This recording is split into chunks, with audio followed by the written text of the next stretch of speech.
Rick, I think you need to press the button.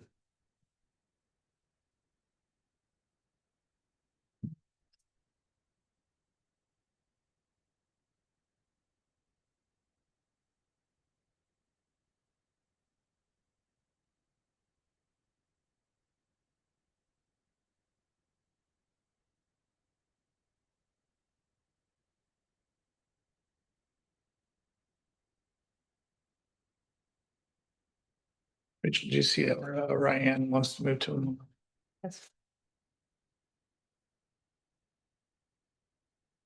All right, we'll go ahead and start the administrative services meeting for July 16th, 2025. First up is approval of the minutes from our February 20th meeting. Move to approve it. And it's just a dang. On page 11, 6.1. I think the name should be J.O. Missler, not J.O.E. Correct. Missler. So, with that correction, Move to approve the minutes as amended. I'll second that. All in favor, say aye. All right. Aye. All right. Human resources. Good morning. Well, Tammy's going to start us off today with some updates on data and metrics from recruiting and onboarding. And then kind of talk a little bit about a future project. Hey, I think you can see it. So this page should look familiar. This is the analytics and reporting tool that we use for recruiting. The numbers are a little bit lower than typical. That's probably going to trend as we move forward because we're going to be doing less recruiting. But as you can see, our average time to hire, so that's from the start of a requisition to the actual hire date, has gone down by 16% to 55 days. So that's great. A lot of organizations are taking, up to 3-4 months to get someone on board from the time that they start their recruitment. So 55 days is a really good time frame. As far as our benchmarking, so how we perform against other organizations that are similar, for the most part, we're in good performance. We do have a couple of low performance positions. Those are difficult to fill. When I drill down on this data, it's our law enforcement and our district attorneys or deputy district attorneys that appear on our low performance. There's not anything we can really do other than kind of incentivize or advertise our positions more, but those are very difficult to fill positions. So it's not surprising that they're trending low.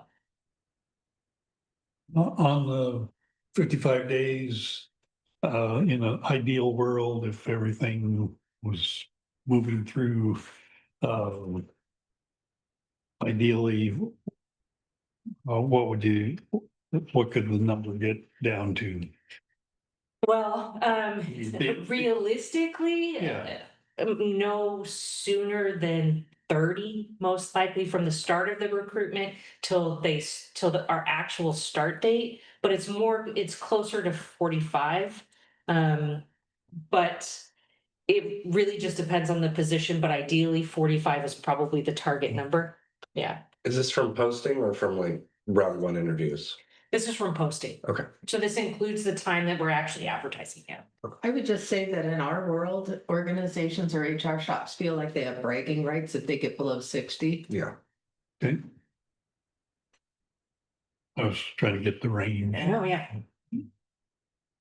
So our candidate metrics, so this is the average interview per job. So basically, this 1,000 number is how many people have actually viewed each one of our postings. And then the conversion rate, which is the column over here, is the amount of people who actually view to the amount that they actually interview. Hmm. So. Anything stand out for you there? I mean, it's a low number, but you know, that's not uncommon, especially if we have jobs that have a more generic titles. They would attract someone to go view the posting, but not necessarily actually apply.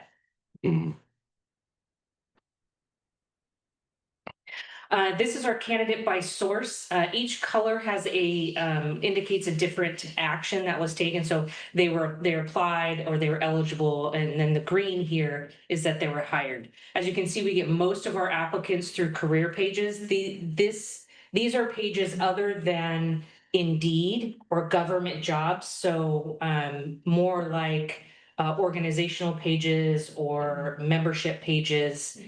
Things of that nature. Most of our applicants actually come from sources other than the traditional Indeed. So Tammy, just from career pages, and those are paid postings that we Most- also, correct? yeah, I'm sorry, most of the time, yes. We really encourage departments to advertise, especially for the more difficult positions. I know it's expensive. I'm not going to deny that, but especially if you have individual specific professional organizations, we really encourage managers to advertise with those professional organizations or ask us to, and we will certainly initiate that with the professional organization directly. So our pipeline quality, which is listed over here, and that is the amount of applicants that we interview to offer. And then the second is how many we actually offer positions to that actually accept. So the 1.28 to the 1 is pretty good. So it means we offer most of the time people take the position. This is for our EEO reporting that is used.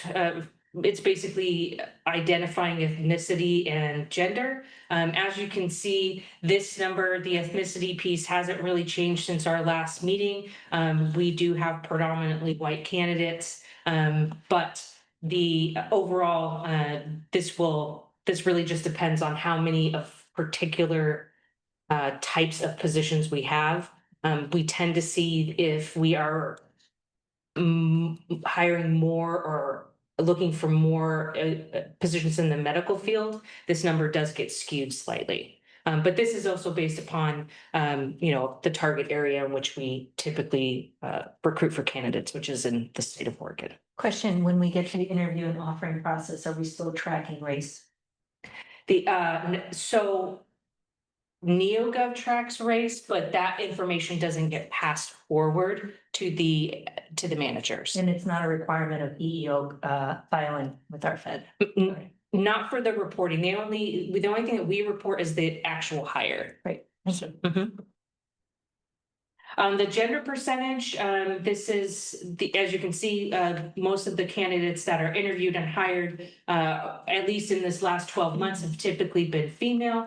And then the veteran status, this is the number of veterans that have applied and the number of veterans that have been hired in the last 12 months. Just as a reminder, this indicates that they have selected that they are a veteran, not that they actually asked for preference. So this is just a number to see how many identify as a veteran. So.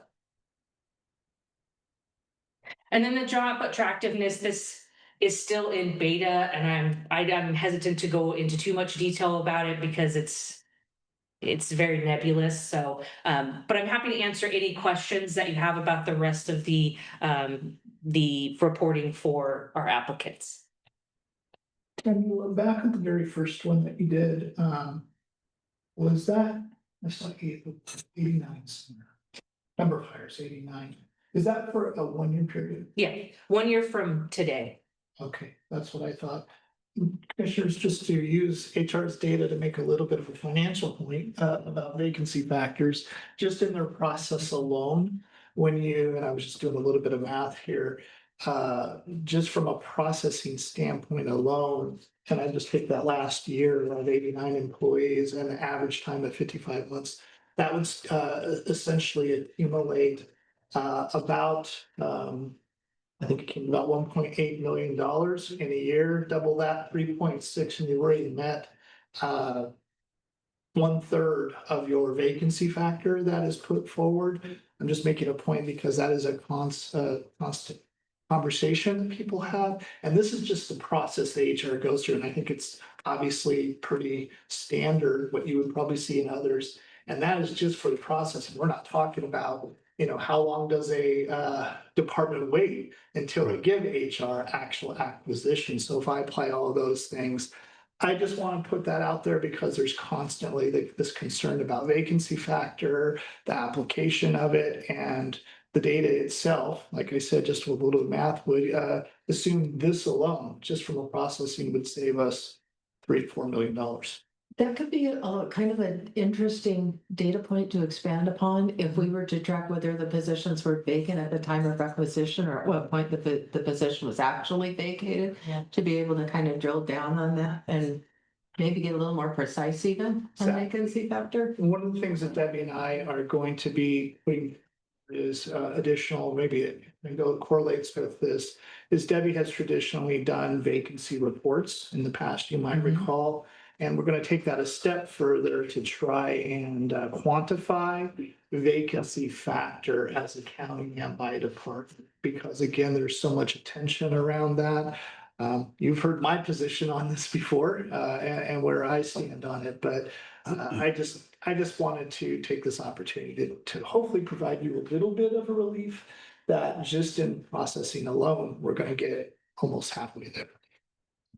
So the requisition actually happened. Yeah, so and you may have already let them know this, Rick, but part of our process now when a department submits a requisition is that, so there's an approval queue that it goes through. And the first step of that queue now includes budget. So the budget analyst will see the recruitment and be able to have a conversation with the hiring manager or the department head that says, hey, can you hold off on this position? Or part of your vacancy factor calculations was keeping this position vacant. Is that something you can do now? So to try and start that conversation with the department early.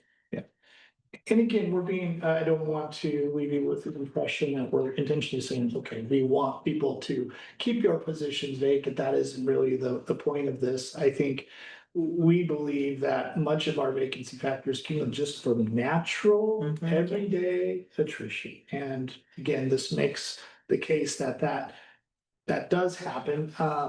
But we are also knowing we're in a tighter budget. And so to Tammy and Tracy's point, we are trying to have those conversations because sometimes there might be an opportunity to say, well, maybe we can put someone in a work out of class situation and let them sort of step up, have a training opportunity to do some of the work while we wait a little bit longer. I would say, I'm just using finance as an example, Jim Ambill's former position as senior analyst, I think we're kind of approaching it that way right now to say, listen, we want to get our analysts really, really trained up and put forward before we power forward into a hiring position. So I just didn't want to leave you guys with the thought that, we're just potentially stopping people from hiring. We just were asking questions. And of course, I'm always looking, this is our 1 year snapshot. How many years have we been tracking this particular metric? So the reporting came out and was actually, I would say, useful in the last 3 years. I can actually pull reports that go further back. So if that is something that is of interest of year over year, it's something that I believe I have the ability to do. I might need some help because it gets convoluted with NeoGov sometimes. And Kim is our expert. So to your question, if you want to go further back and look year over year, I should be able to pull that information. Or as we move forward, again, we're really trying to optimize our data now to tell our story. So it would be nice to see. We're at 55. Where were we last year at this time? Oh, okay. I don't remember offhand, but I can certainly look. I know that the number, because it does tell me that it has gone down 16% since the last time this was reviewed, which was a year ago, so. Yeah. But yes, that is a good point. And again, we have the crisis center, we've been doing a lot of aggressive recruiting, so it's all different, yeah. The second question I had as part of this, I was just curious, the peak that went up is that tied correlate to anything, or is it just an anomaly? So, during that time, we had a couple of positions that remained. The requisition remained open longer, so. I don't know offhand which positions those Building are. I think official was probably around that time. I know that we did an extension on that, so. there was a building official. I know that there was a DA, a deputy DA at that time, and I think we also opened the CFO. Community Development Director, Yeah, February. Community Development Director. I think we were done with it before I March. think it's the CFO position because it stayed open for a really long time. I think that first jump was the CFO position because the previous CFO was hired, I believe, started in February. So he left in February. He left in February. We didn't. He started in November. Yeah, you didn't recruit though till April. April at least. CD interviews in my calendar, March 17th. So. So that's Community Development Director interviews were in March, mid-March, so that might be. Where you extended the community development. Oh, yeah, definitely. Quite a bit, so. Yeah. So kind of, it all kind of pushes together, so. Well, that's a good point. That community development may have had something to do with that. Yeah. Anyway, it was just, the one peak. I was just curious. Oh, that's okay. Were there any other questions? Total FTE for the county. So if my number is correct, it was 530. Okay. Yeah, 530. Okay. That includes the, that's active FTE. versus how many positions? That is a number I am not clear on because of what's happening with, The new. Positions is like 634-ish. yeah. And those are probably all positions. In Yes. terms of FT, permanent FT. Correct. There was 610, is that right, for the That- 25, For 27? the budget Yeah. that was in there, yeah. Thank you. But that, I think you're probably including some of the, on-call and Yep. types. Okay. Thank you. So I'm going to stop sharing and then I wanted to provide an update. So part of the AFSCME, the last AFSCME contract includes an agreement to do a market study and with their position. So I will be reaching out to the department heads to with the position descriptions that I have on file for their general overview, just to ensure that they're so roughly accurate. And then we will be going through the previous benchmark positions that we used for our market study, and then assess if we want to add any additional positions to our market study. And then we have to meet with AFSCME to kind of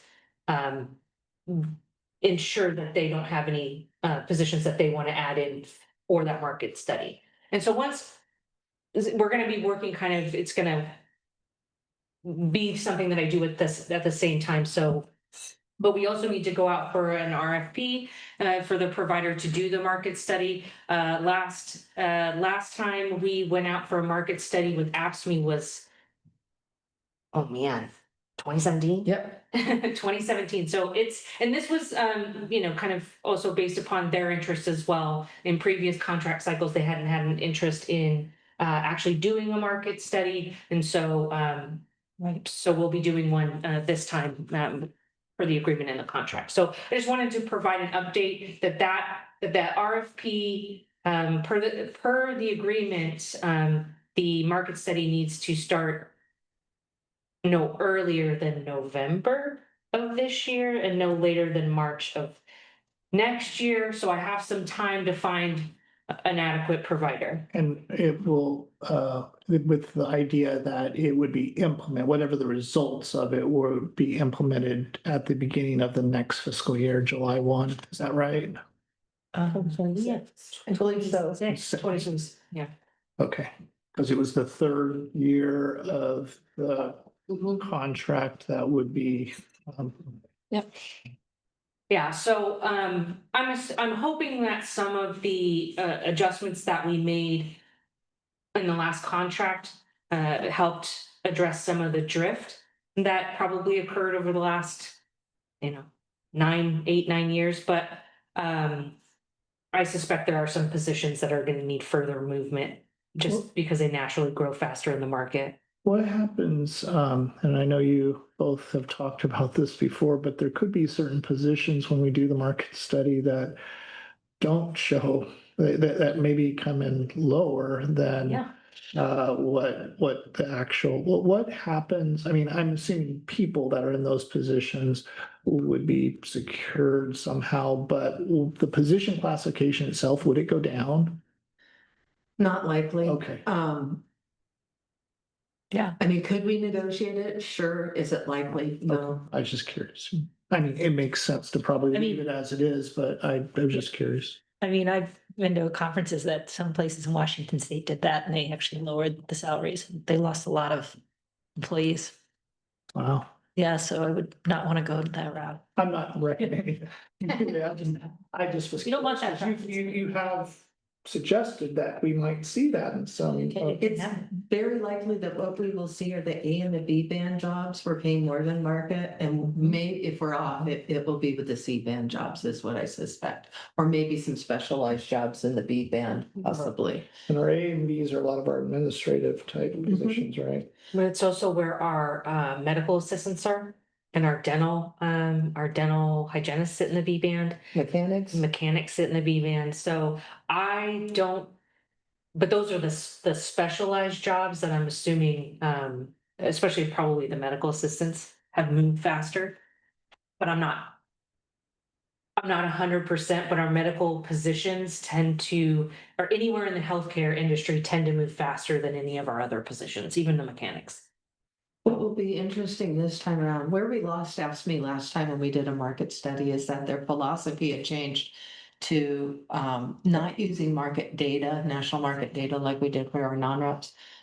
Because their philosophy was more of a, we want the same for everyone. We don't want to give any preference to any particular jobs in terms of raises or increases or anything like that. And so in 2017, our market study kind of went out the window. And they're not cheap studies, so it's important that that they need to be a partner and be on board, be fully committed to using that data. So it'll be interesting to see how that plays out.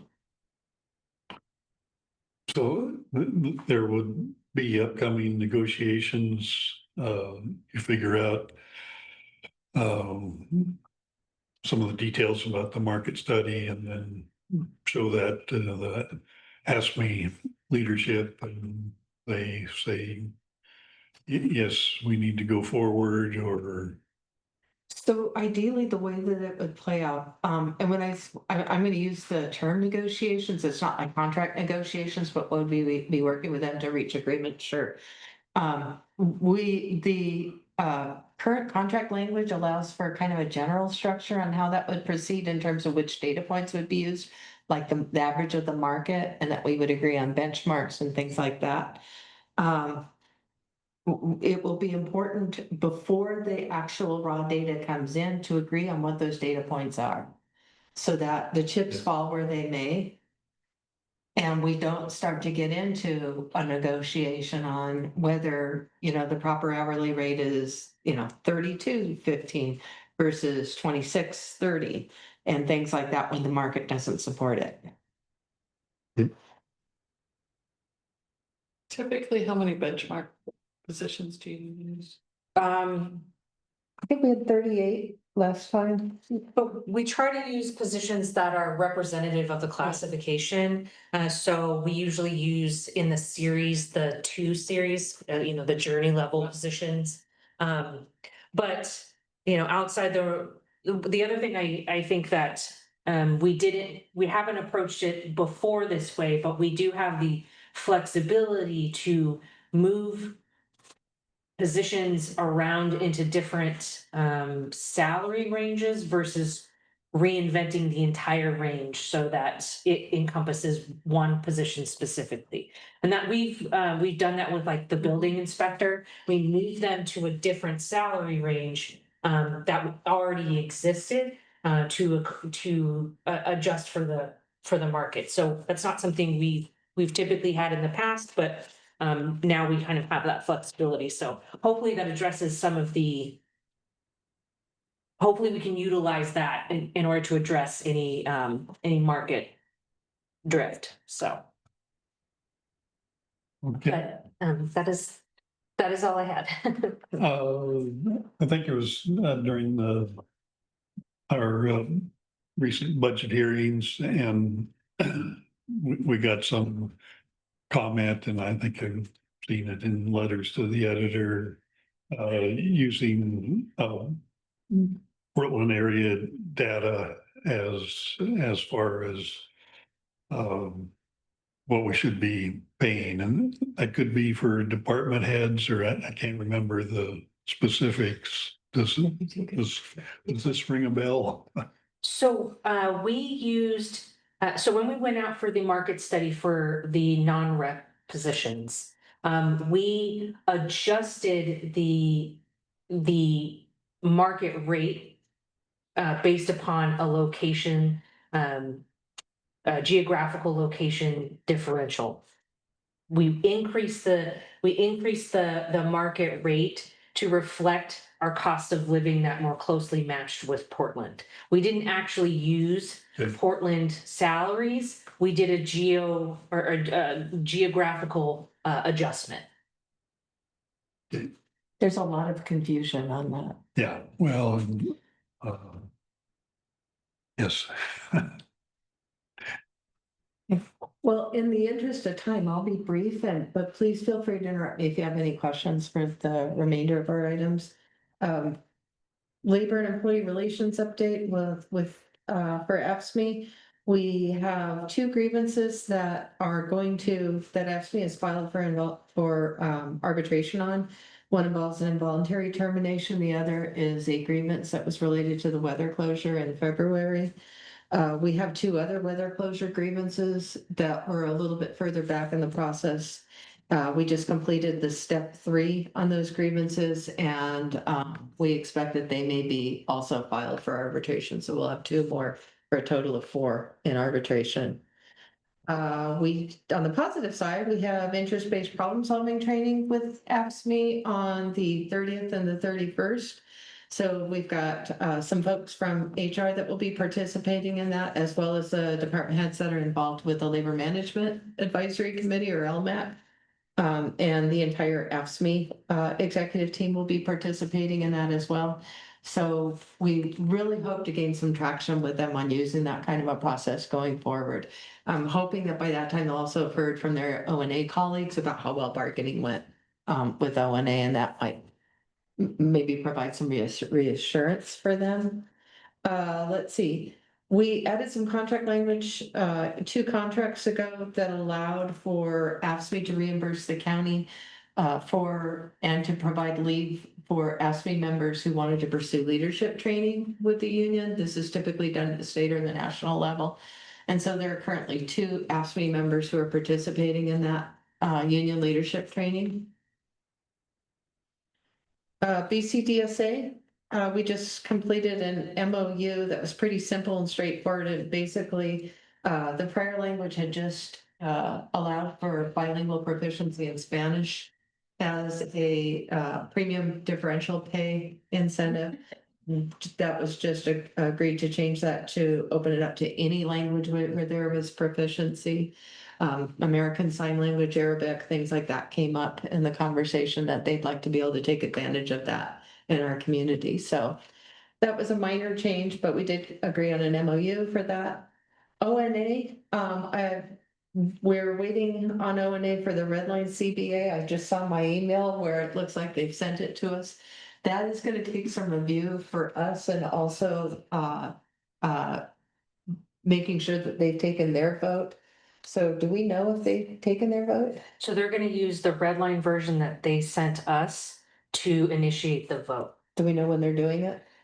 From my understanding, it'll be 5 days from, if I understand Courtney's email today. So it'll be 5 days from today that they're gonna vote. So that means that we probably will not be taking the contract to you for ratification and approval on Tuesday. That will try to get into the next board meeting, which will mean we'll have some retro, Debbie, I think. Apologize. I have to look at the board schedule. I think they have one more this month and 2 in August right now. We'll Let us know. try to jump on that Yeah. one. Just more gonna be organizational development. Excuse me, we've got a board meeting on the 20, a week from yesterday. And then the next one, That would be next week. somebody took August. The 5th. It's going fast, so. Too fast. Yep. August 5th. Be the next one. Thank you.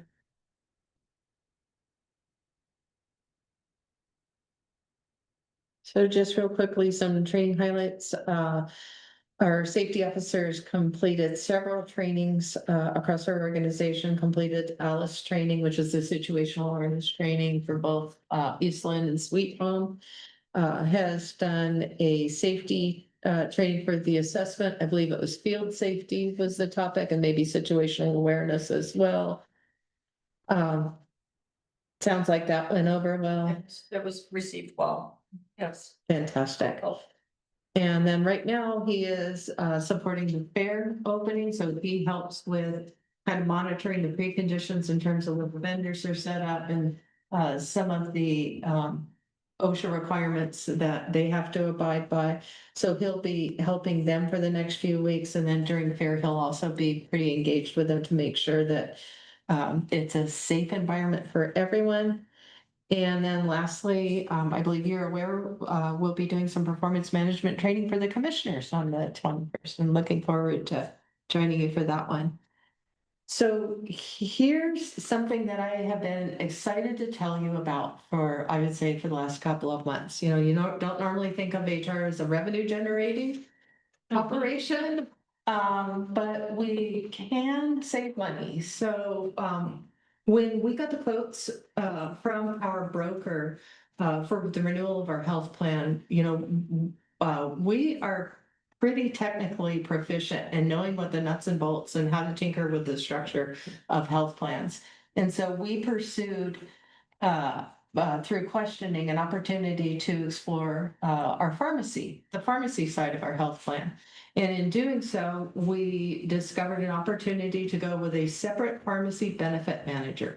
So basically that's taking just all the drug part of the health plan and taking that away from Pacific Source, and for an independent pharmacy benefit manager to manage the formulary for that, the accessibility, and also the cost. National Cooperative RX is the firm that will be managing our pharmacy program. They're kind of a consortium of governmental entities with huge buying power. So that's how we get the discount on these drugs. But it should save the county $654,876,000 over 2026, which is huge. Can you say that number again? It's, how about if I just say 655,000? Well, round it up. Yeah.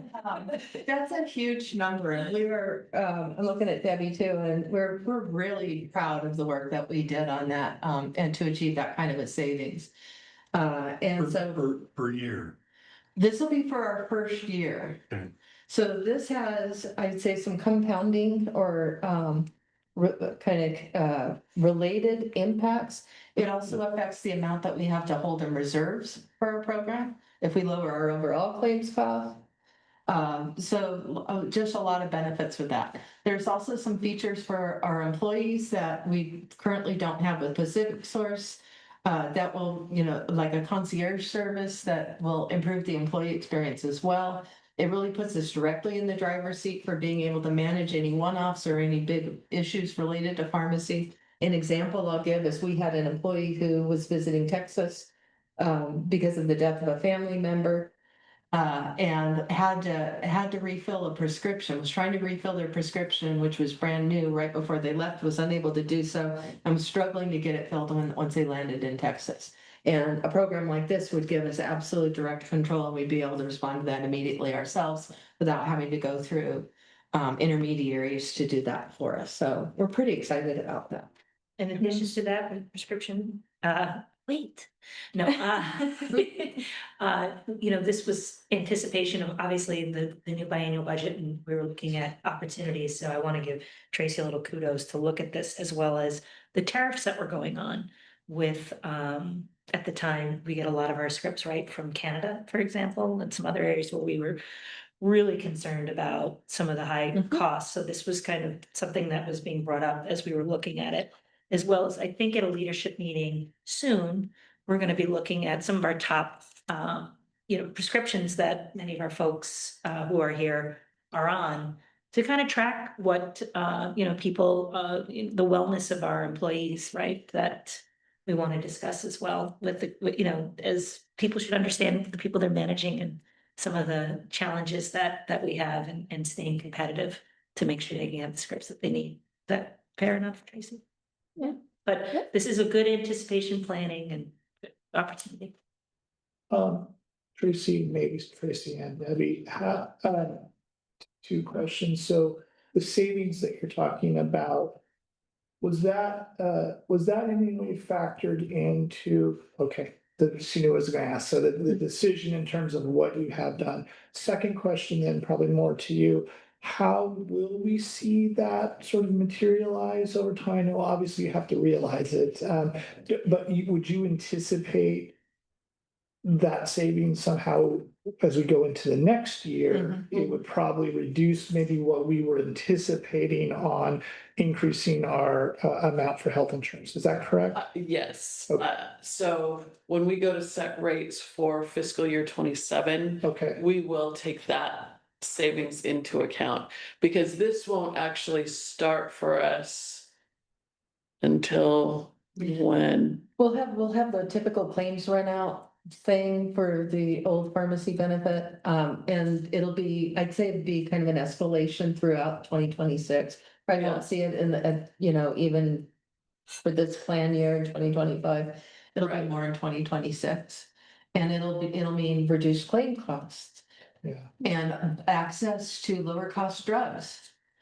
Yeah, I think that aspect really, it can't be stressed enough. The larger formulary list, the different options that the employees have, give our employees the ability to make better choices Mhm. or more correct choices for their own well-being. And an example, you know, is an employee who is currently on a prescription that a generic isn't covered currently. And, you know, this could potentially open the door for that employee to now get the generic version covered under the health plan. And so I think the options that exist around kind of carving out that pharmaceutical aspect from, you know, our typical carrier, you know, Pacific Source, gives us more flexibility to meet the employee's interests overall. So besides the money savings, from a employee service standpoint, I think it's very beneficial. So just lastly on that, on the health and wellness topic, we just completed open enrollment. Jill Missler led an effort to do the enrollment online only.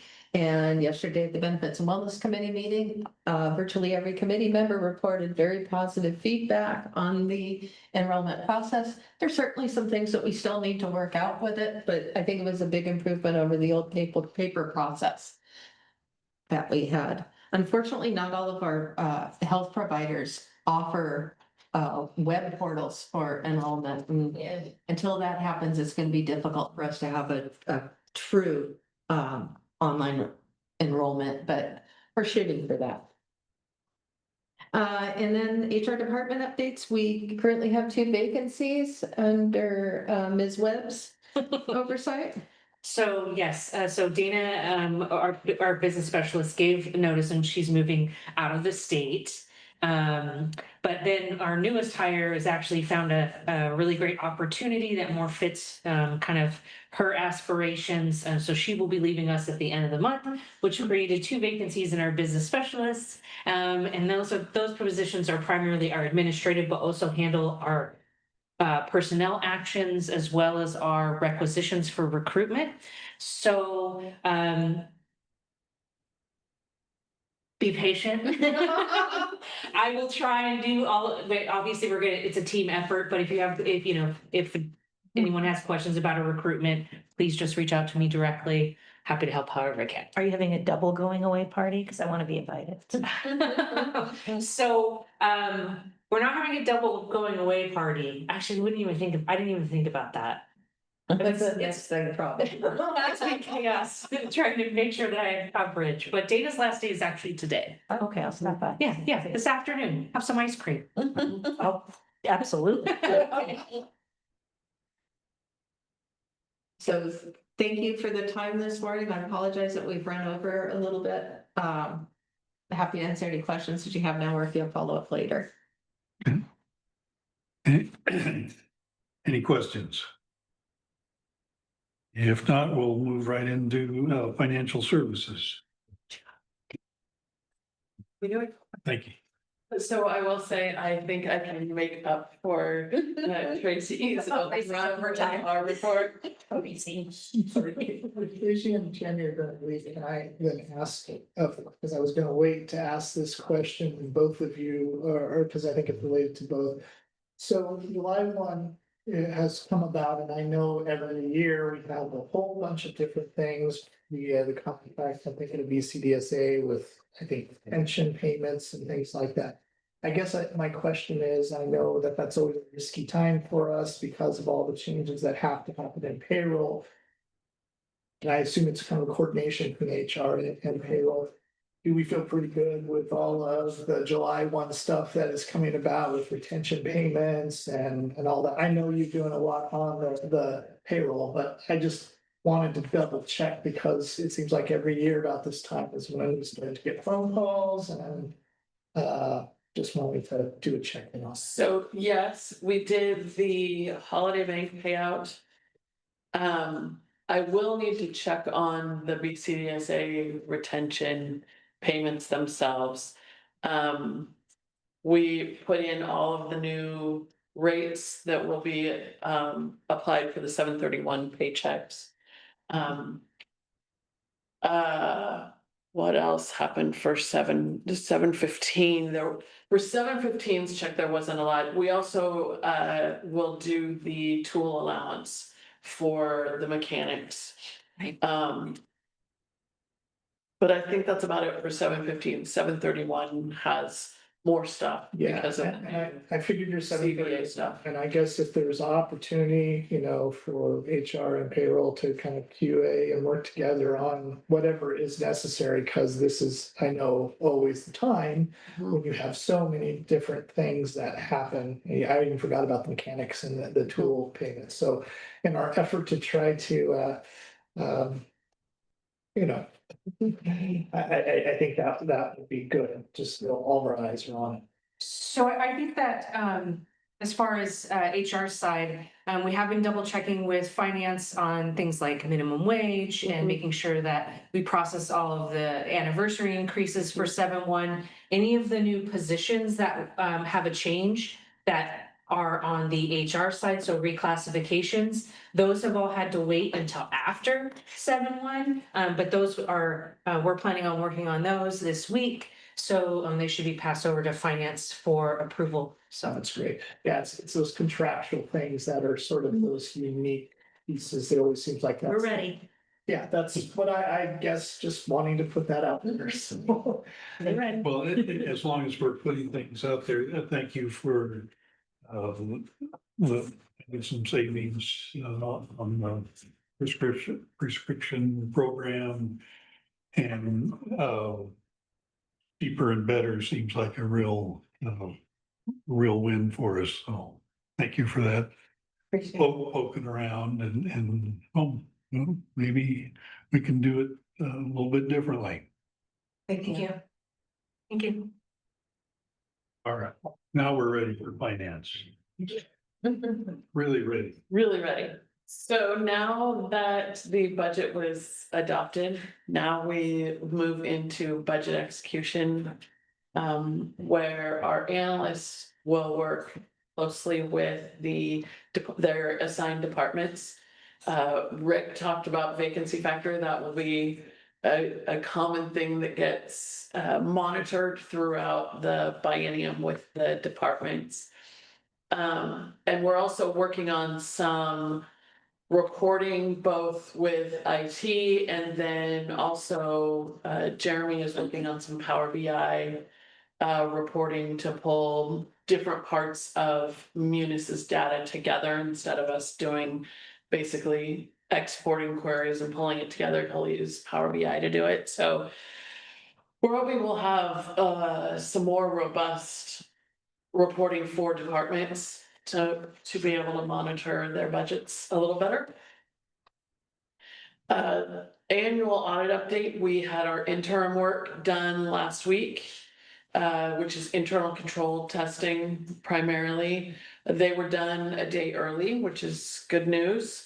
Everything seems to be in order. So Stephanie is working on the audit prep work.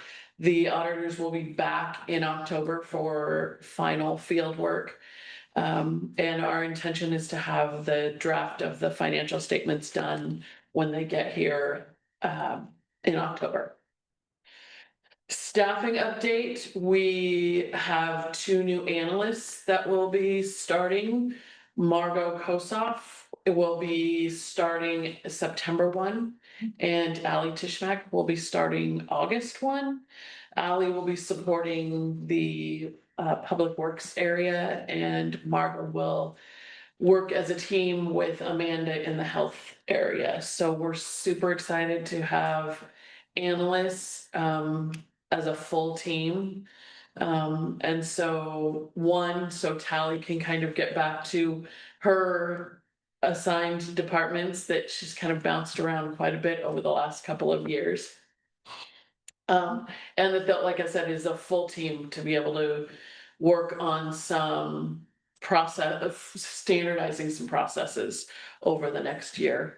And just an update, we did send out an announcement yesterday, but the federal government, which we are Yes. seeing uptake of Yes. applicants from the federal. Yep, so both of them are hires from federal agencies. And they were not the only applicants from federal agencies, so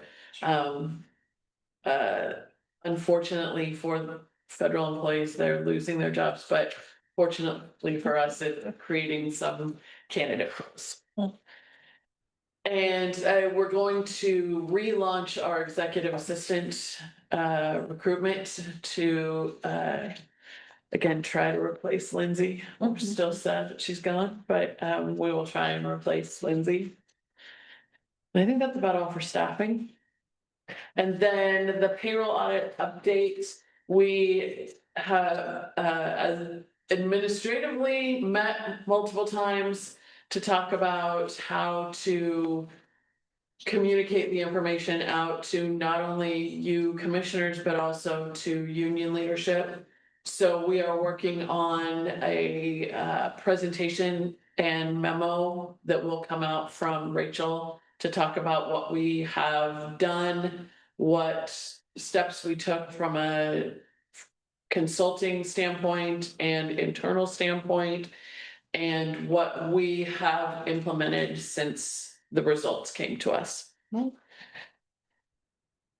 I think that's about all I have, unless Rick would like to add things. Yeah, I think you had a couple other items on the second page. I did. I'm happy for you. I did. I think. Oh, I did. It was not invited. Well, you know, a little bit of break, you can talk about the second one, I'll talk about the first one, the CIP update. Our committee will be convened here relatively soon to discuss our process. As you know, commissioners, we have $1 million of approved budget for 2027. Get used to saying that. And we are going to administer application process with our departments. I think, again, as a reminder, there were a lot of good proposals that we saw, particularly from Nate, in relation to, opportunities. So we'll be getting together with our committee, I believe in August, to really get that all outlined. Lots of thanks to Debbie for helping to get 23-25 finished up and reconciled. I think we successfully got all the transfers made and identified some of the projects that were started but not yet finished. And then if there is any money left over, because we were estimating how much it would end up costing to complete those projects, then we'll just roll that in as a revenue source for our $1 million budget in 25-27. So that will get started, likely in August. So I'll kick it back to Debbie for the tax out there. So we went live with Workats on 7/1, which is the new tax and assessment software, and I know Tammy will talk about that more. And so right now we're dual entering into both systems and then running the same processes in both to see what the outcome is. We ran a turnover to districts after 3 days, so we had only 3 days of data in there and ran it, and they were vastly different. So we've talked more to Helion and they're working on it. They are fabulous to work with. So we often talk about Tyler being difficult. Yes, they are. Helion is the opposite. They are on site regularly. If there is something that needs to be tweaked, Murray's right going, okay. Yeah, so it is, his name is Murray, and he has been there, he developed the software himself. Great. Long ago. So it's going well. The ladies in the tax office are catching on pretty well. Stephanie has also stepped in to kind of lead that along the way. So that we make sure that financially we have everything accounted for. And Mary has been here with us the whole time through this too. So we've been very well supported in this implementation. Thank you.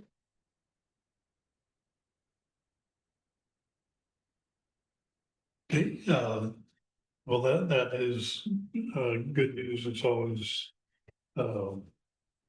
a challenge when, departments convert from one system to the shiny new one, and, really glad to hear, there's good, support from the company. That, product is half the battle. The other half is when there are problems, and there are always problems, what kind of help do you get? So that's, somebody found a good, product and, company. So Definitely. I assume that will continue and get through this conversion as smoothly as, possible. That's the hope, and that we're ready for tax season in October, November. I was gonna say that there is. Yeah. Yep. It's gonna be fine. And it's kind of a firm date. Yeah, there's no moving that, no. Can extend it. November 15th. Yeah. All right, anything else on finance? Well, thank you. Well, that rolls right into assessment. I can just go ahead and go to my last item on the agenda, on my agenda, and we Thank can you. talk a little bit more about the conversion update. As Debbie said, it's, I was a little worried we were gonna meet the 7/1 deadline, but we did it, and it's been going really well. Again, just to give kudos to Helion, they're out of Salem, they're a local company. So Murray, the developer, he comes here whenever we ask him to give us on-site training. I mean, there are days when we have literally, 50, 60, 70 emails going back and forth with them, trying to get, when we went live, getting everything all of the data confirmed and getting issues resolved, and they are immediately responding. So it's just been, I'm super pleased with the support we're getting. So we are doing, while tax is doing receipting, we are doing all of our, basically everything that was done in Ascend. So all of our account information, we're doing ownership. So now Helion is also used in records. And so we pull, the system pulls the deeds from records over into the ORCAT system and for assessment. And we are actually work them online, and it's kind of cool. It just kind of flows in and we can approve it through that process. It's been a bumpy process because James is still, he's not in the cloud and we are in the cloud. And I thought I saw on his agenda, he might be looking to do that. So they're having to do some different steps to get the data, you know, locally to the cloud kind of thing. So, so we are doing a lot of dual entry. Everything we do in ORCATs, we're doing in Ascend, and we will do that all the way through tax certification. We want to make sure we're going to do 2 tax rolls this year, making sure that we balance along the way. And so we have to have our values certified by September 25th. And then we plan on turning the roll for 1st of October. The certified roll 1st of October. We are actually, I have appraisal staff wrapping up very early this year. We're in the midst of auditing values, and we will be done with values by July 31st. So we can roll in and start working on the actual tax roll process 1st of August rather than the 1st of September, just to make sure we have plenty of time to start testing the levies and all of those different things. So it's my team has been wonderful, admin and photography. They have been positive and excited, and it's been, I'm really pleased with the group and how we're getting along. So it's been good, really good so far for a conversion. Yeah. How long for doing the dual entry, dual system? Good question. We are going to be doing dual entry until we certify. So 1st of October, we, I believe Ascend is due for renewal in September, and we're not going to renew our contract at that point. You know, they don't do anything for us anyways. And that's about $185,000 to $200,000 in maintenance fees that we will no longer be paying. And so Ascend will go away at that point. And then then we have another challenge. So we'll be working in ORCATs for our account information, but we still have valuation and ProVal. And so when we disconnect Ascend, now we have to get information out of ORCATs, ownership, new accounts, SEGs, changes to property. They now have to get into ProVal so we can value them for 1 more year. We will be going live completely in ORCATs July 1 of 26, which means then ProVal valuation piece will go away. So we're working with our consultant. XTR is working with Helion on extracting data. I think it's going to be on a daily basis after October that they'll pull ORCATs information that we need into ProVal. So a lot of moving parts. But mid-October, we should be completely out of Ascend, if not sooner. So, but there's a lot of, right now, it's a lot of dual entry. Appraisers don't have to do any dual entry at this time. They'll be doing dual entry come, spring, next spring.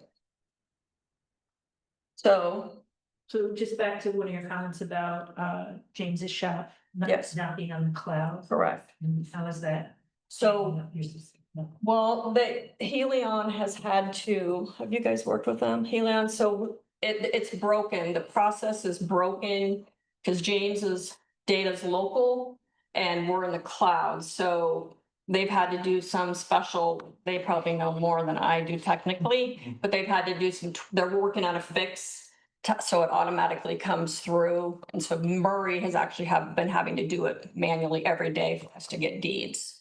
So, but is James looking at going to the cloud? Did I see that? Yeah, so one of James' proposals for this budget that we weren't able to fund was moving Helion to the cloud for records and elections.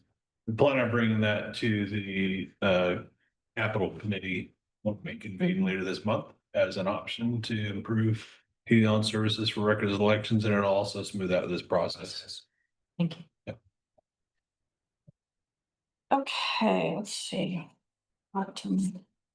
So staffing update, real quick, we're currently at the 16 FTE. As you know, in the budget process, we have one frozen appraisal position through the biennium, and we had one appraisal position that was reclassed to the program coordinator position. So we're down two essentially appraisers. The program coordinator is still trying to assist with some manufactured structure appraisal as she has time to help support our essential functions. Tracy mentioned grievances. One of those grievances is in our department. Fortunately, we also have our lead appraiser will be retiring sometime next summer. Appeals update. We have just one pending magistrate case. This is a forest disqualification. It was actually discovered on a reappraisal, and this individual has not stalked or worked his property. He didn't even know. He said he didn't even know he was in the special assessment program. He lives in California, rents out his property, and so we disqualified him, and he's fighting that at magistrate. And then we still have the two large utility appeals, waiting decision at the Supreme Court. We have Pacific Corp, which has been going on now since 2020. We have about 1.8 million in deferred taxes held back for Pacific Corp, and then Comcast came back with an appeal, which is also being held in the Supreme Court based on the ruling for Pacific Corp. And that's currently about 1.3 million in deferred. So unless this gets resolved by October, we'll end up deferring more taxes for the 2025-26 tax year for those two companies. Legislative update, there were a few bills that affected or didn't affect us, I should say. As you know, House Bill 3518 was something that we were very hopeful would pass. It was the first time since I've worked at the county in 22 years that we actually had movement in getting some kind of funding for assessment and tax approved. It was unfortunate.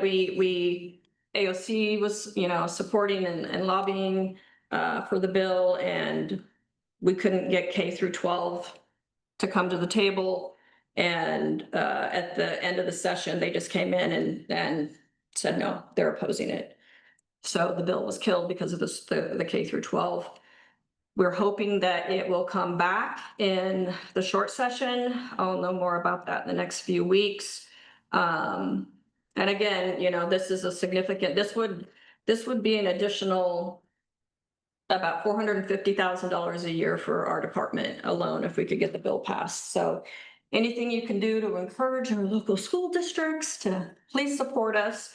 Some of the interesting numbers that were thrown out is that, what was it, 10, let's see. Counties make up 20% of Oregon's overall property tax base, yet County A&T serves 100% of Oregon's local tax districts. And Oregon's non-county taxing districts contribute less than 10% of the revenue needed to support A&T operations.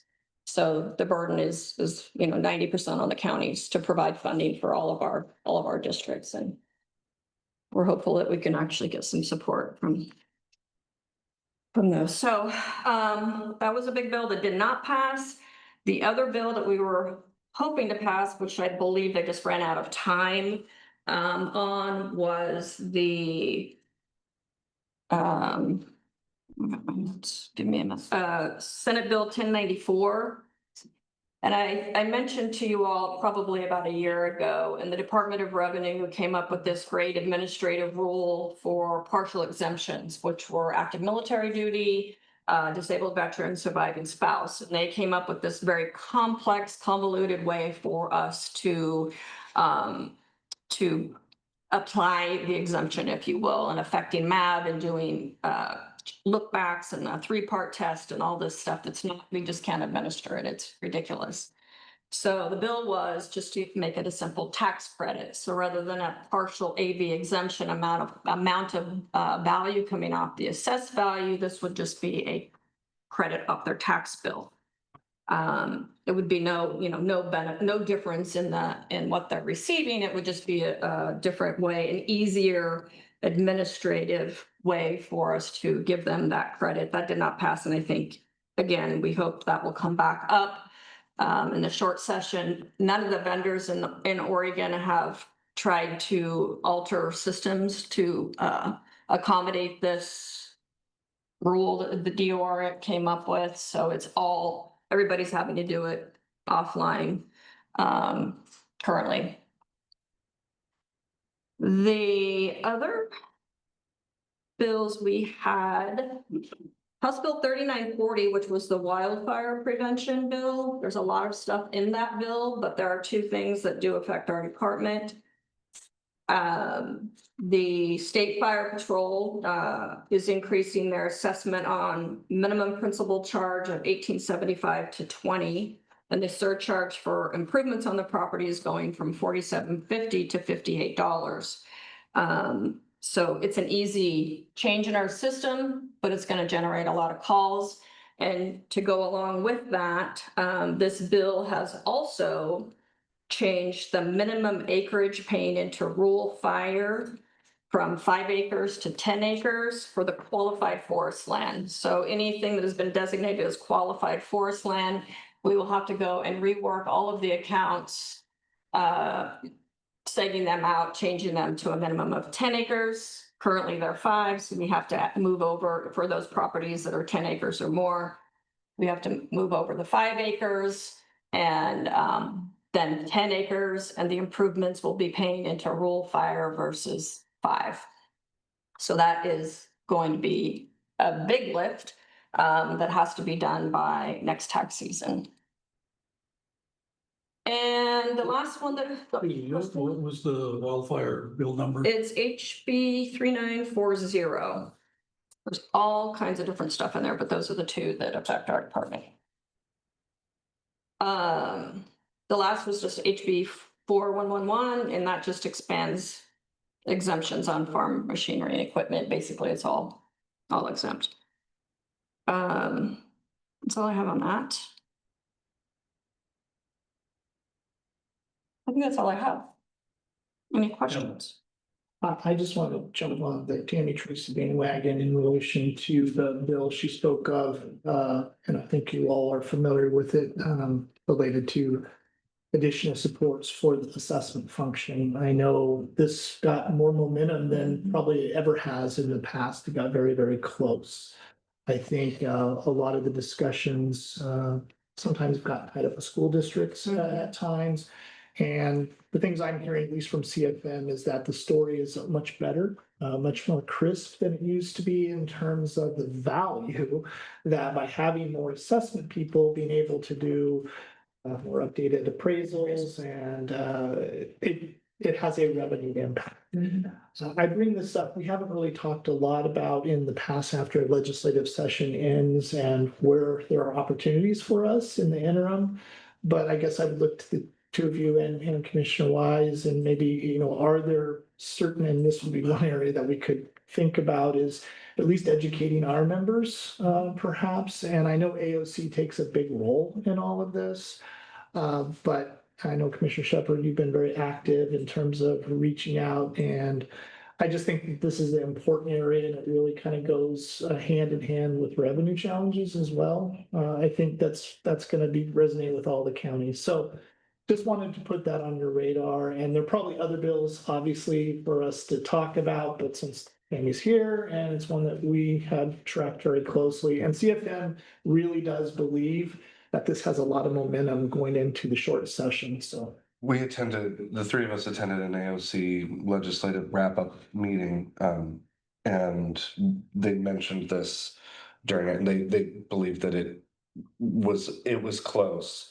And that they'd won over some historic opponents, but but it didn't quite make it this time. So they also mentioned short session for possibilities. So that's on their mind as well. Good, good. Yeah, the special districts, they had typically been opposed and we were able to get them on board. They understood the need. And so that was good. I think the number out there right now statewide is about $30 million of lost revenue. Because we can't get staff out in the field. We just don't have the manpower to get reappraisal. On this, I've mentioned that disqualification. Honestly, we hadn't been to his property in 30 years, so he has been getting a special assessment for 30 years that he didn't even live there. He didn't even know he was supposed to do anything, and we went out on a reappraisal and there was no forest. There was no forest at all, so, and he admittedly says, no, I didn't even know I was supposed to do anything with my property, so that's an example of somebody receiving a benefit because we didn't get there. And they received a benefit for 30 years. I assume this bill has, it's kind of a bipartisan, support from the legislature. I'm not sure. I'm not sure, to be honest with you. I mean, I can go and check It out. sounds like they just ran out of time. That's what. Trying to get this closed. Can I add a little something? Yes. Since I saw that hearing. Yeah. We had another bill in the Clerks Association that was following it. I happened to catch it. But just as a, third party looking in on it. Where it seemed the major hangup was there was a communication, I guess, or a lack of clarity between those proponents of the bill and the school districts in bringing them to full understanding of the benefit that they would reap eventually and how long that would take. And the schools were really concerned about the delay between the implementation and when they would see the benefit, and that they would see a dive in the meantime before they got to the benefit, and filling that gap seemed to be what was they needed Well, and to bring them on or board. certainly the timing for school districts. We all know the challenges that they're seeing with both enrollment that impact the state from the state school fund impact, as well as, the revenue challenge as well. So it's, probably, that's compounding it because they're looking at, hey, we need every dime we can right now. We're having to do layoffs, and this means we have to take a little bit of a dip until we see a return. And what was the number again? It's House Bill 3518.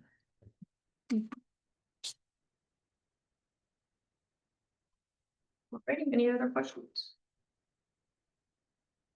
Doesn't look like it. Alrighty, thank you very much. And I think I will call for a short 5-minute break. And we'll get back. How's New York? IT.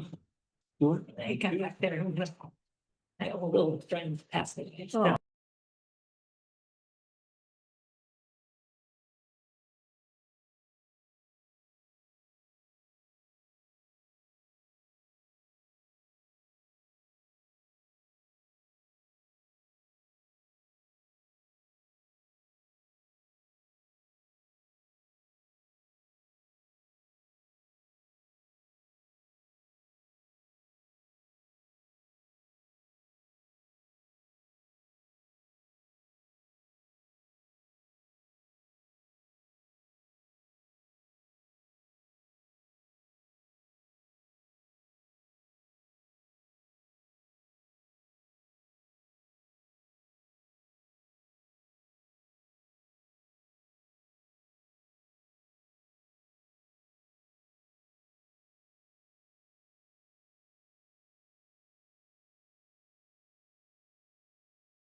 Okay, Did Carly? probably put that? welcome back and IT is next. So take away, Adam. Yeah. So good morning, everybody. Just want to take a moment, like I always do, to thank Regan and HR for helping us with minutes and getting the cats herded and getting everybody organized for the meeting. So thank you. And yeah, just to kind of set things up, our department update is very similar to what we typically do. Just a few things on a high level. Going into a new biennium, we're looking at a whole new schedule of deployments, some new projects. So it kind of cues up our next 2 years in terms of refilling that whole schedule of things we need to do. So we're looking forward to that. We're already getting busy on some of those replacements and schedules. With the new biennium and the budget that we've approved, we've got some challenges with just making sure things are tighter. In the technology world, that's difficult over a 2-year period because pricing changes pretty quickly. And we've already run into a couple of situations where we're seeing changes. One of those is that federal funding for some of the programs we were receiving for free has dried up, and those were both related to cybersecurity. One benefit was provided by CISA, which is a branch of Homeland Security of the federal government. The other is a nonprofit organization called MSISAC, which was funded through CISA and has said that because their funding is ended, they're going to be asking for a subscription fee to continue their services. So both of those we're in the middle of analyzing to understand what gap they fill in our cybersecurity posture. So we do a lot of other good things that, for the most part, if we lost both of those benefits, we're not opening ourselves up to anything critical, but they are a nice to have. So what we're doing right now with my team is analyzing those gaps, deciding if it's worth bringing them to capital improvement committee for funding. The gap in terms of dollars, we just received numbers the last couple of weeks, is about $30,000 a year. So that's the cost that we know now that we were receiving previously as a free benefit. So For both those that you yes, mentioned. yeah, each are about 15 to 17,000. So I just wanted to make sure you guys were aware of that. Whether or not I bring them a committee is what I'm trying to determine now. If there's a large gap to fill, then I'm more inclined to bring it to committee. If not, then it's probably not worth asking for the dollars, and we will figure out how to fill those gaps with the tools we've got. So anyway, with that behind us, I want to recognize our guest, Justin McCown. So as you know, I like to recognize somebody in IT that's a valued member of our team that's done an excellent job of late. And Justin's been with us just over a year. I'm sure all of you in this room have talked to Justin in one form or another or seen him in person. He is the voice of IT. So if you call our service desk, that's who you get to talk to. I wanted to recognize Justin today because I don't know that within a year span, I've received more positive feedback about any employee as long as I've been here as we have from Justin. So he's done an amazing job. I'd really be pleased if he took a moment to read the little write-up there I gave about Justin. I'm not going to read it out loud, but I did just want to brag on him. Bring him up here. I appreciate this format and this opportunity for me to be able to recognize employees like Justin. So I just wanted to say great job, Justin. You're very much appreciated, and keep up the good work. Thank you. Happy to be here. In the write-up, it says 2 years. That's a typo, sorry. Okay. I was. I didn't catch it until just now, actually, or before this meeting, so apologies. So I did read the write-up though.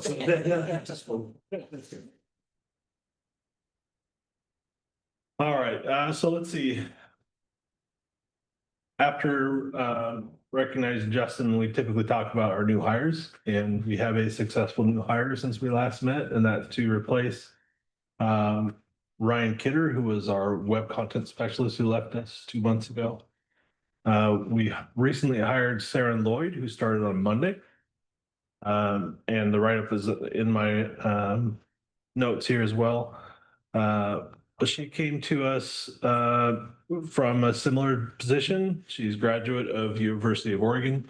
has done a lot of work in private industry with web content development and managing tools to provide access to information, which is what we're really looking for to expose a lot of county data through the web. So we think she's going to be a really good fit. The PIO spent a lot of time with us in making the right selection, and we're really excited about Saren. Anything you'd like to add, John? John brought them by yesterday. Yeah, you were Say able hi. to meet them. I think it's interesting now in IT, we have a 40-year span of our employees. Saren is the youngest person in our department. Our department's kind of elderly, but even in watching the team interact, I think they've brought a great attitude, a good set of skills, and integrating with the team. The team has been really helpful. You guys in particular, we've been working really hard, really under Ann's leadership to make sure that relationship between the web team and the communications team is really tight. And I think Saren is going to step into that role. So I'm really excited about where we're going and what we're doing. So I think it was a good hire. Yeah, they've got a lot on their plate. The next year especially, we're trying to make major developments in how we, the tools we have available on our website, but also migrating the B content into the public domain and allowing employees access inside and outside. So there's a lot to look forward to. I think we're going to get their feet wet with managing some content updates for a couple departments and just working tightly with the PIO. But again, we're really excited about Saren and how that's worked out. So to jump into some things, yeah, go Says ahead. you're fully staffed. We are fully staffed. That's bad luck to write it down. Say that. It's a vacancy factor. Yeah, we got it. Not Knock on wood. No, it's Yeah. right here. It's, My goal is to make sure I don't fulfill my vacancy factor over the next 2 years. Sorry, Rick. So let's see. Jumping into some of the updates since the last time we met, you've probably heard from my partners previously in this meeting about some of them, and one of them is the ORCATS implementation for assessment. That's been our heaviest lift since we last met. A lot of time from our team and especially the assessment team in doing some data migration, data validation, testing the new tools, migrating how employees access those tools. We've got, I don't know if Tammy mentioned it or not, but we've got a new portal for accessing information about properties and doing a property search on the website. So that's actually using the ORCATS backend now, which is very exciting. We've gotten some good feedback so far from title companies and other members of the public about the use of that tool. So we're excited. That also closes up some security holes for us. So in IT is a selfish, for selfish reasons, that's also a great change. So I think the project has been going well. We've been able to hit some target milestones. Just a lot of work still to do. Like Tammy mentioned, the Ascend contract expires at the end of August. So beginning September, we lose licensure to that system, but we're going to try to continue to run Ascend and its access portal, which is called Citrix, through the rest of the tax roll process through October. So that should all work out well in timing. But as she mentioned, we're already signed up for a long period of running two systems and having to help employees navigate accessing both and dual entry. So we won't be out of that phase until next July. But it's going well. And John's team, the innovations team, are typically the people in IT that are working to help with this, especially Sean Smith, who has a lot of history in supporting assessment with both Ascend and ProVal. But yeah, like I said, the heavy lift, I think a lot of the heavy lift is done. It's more about now making sure we get to a point where we hold the vendor to providing the deliverables they promised and making sure assessment is up and running with the new system the way they expect it to work. Project has gone better than I thought it would so far. Thank you for calculating that. No, the team's been great. And I want to emphasize Sean Smith. Sean has been with the county for a long time, and Sean does finance and assessment. And my tactic with him is just leave him alone. And because he really does, and through some of the challenges we've had, he's jumping on stuff all the time, and he has been a linchpin for both those systems, and really responsible for a lot of the success. So we're so lucky to have him here. Definitely. So you're probably tired of hearing about multi-factor authentication, but we're not done yet, so. The last sort of phase has been to implement a different kind of MFA, so this is what you use on a regular Get the basis. fourth authenticate, that would be nice. Yeah, we'll throw another one at you. No, that's not the plan. But the plan, the last phase is that we need to use a different kind of MFA for the health department because what we're using doesn't integrate with their electronic medical record system. So we've been implementing that system, which is called Imprivata, over the last few months. We've successfully rolled it out at all of the clinics and the HSB. There's just a couple of components left, so our dental program still needs to have it rolled out. There's some complications there with the tools they use and making sure that all integrates. So that's sort of the last bit of MFA implementation we have planned before we're officially putting a knife in the back of this thing and calling it done. There will always be challenges that come up to use. We have what, 300 plus software and systems we support, and a lot of these are legacy systems. So trying to shoehorn an old system into an MFA process is really difficult sometimes. But I think we've got it down to less than 5. What we're calling right now exceptions to falling under the MFA protection. And we're going to continue to work on those as systems phase out or as we're able to replace them with newer technologies, those will fall off. But having less than 5 when a year ago we had none is a massive lift. So anyway, we're really proud of that, really happy to have all those loose ends tied up and have Imprivata up and running. By the way, Imprivata, so you know, if you go to your doctor's office and you see your nurse or your provider badge in, that's what that system is. So our clinics now are up to speed with a cool new badge in system that they could just walk in, walk out. It's improved their workflows. So if you go in to see your doctor, you'll notice that a nurse will get the system set up for the provider and they'll come in and they just kind of badge in and continue where they left off. That's what we have now with Imprivata that we didn't have before. It was a much more cumbersome process for them to hand off between the MA and the providers. So they're benefiting from that now. They're very excited about that. With it comes the complication of having that additional system to administer, and their leadership has to, provide a little bit more direction and guidance and oversight on the system. But like I said, the benefit is massive and it'll improve the patient experience as well. Let's see, the Crisis Center. So very successful opening. You guys are very aware. But for us, it was a pretty big lift, and the Crisis Center represents a very unique structure in terms of technology. So there's some things about supporting the Crisis Center that are unlike anywhere else in the county. It's sort of like a jail where there are very specific systems that we're having to learn. Linda and her staff have been training up on what they call the hoteling system, which is how we manage access for people that are there for a stay, the access to long-term rooms, and how the Crisis Center staff manage their security in the building and access to different areas of the building. And so all of that is unique to us. So we're learning those systems and getting them up and running. But since opening, I think it's been very successful. We've also got, a reception station that has several displays, including security displays. We've got the bullpen area for all of the staff that includes huge TV displays that, give views on, I don't know, clients, I guess is the right term. Yeah. So lots of different technology. Everything seems to, though, be running smoothly and on time. So a big achievement for us and moving them in.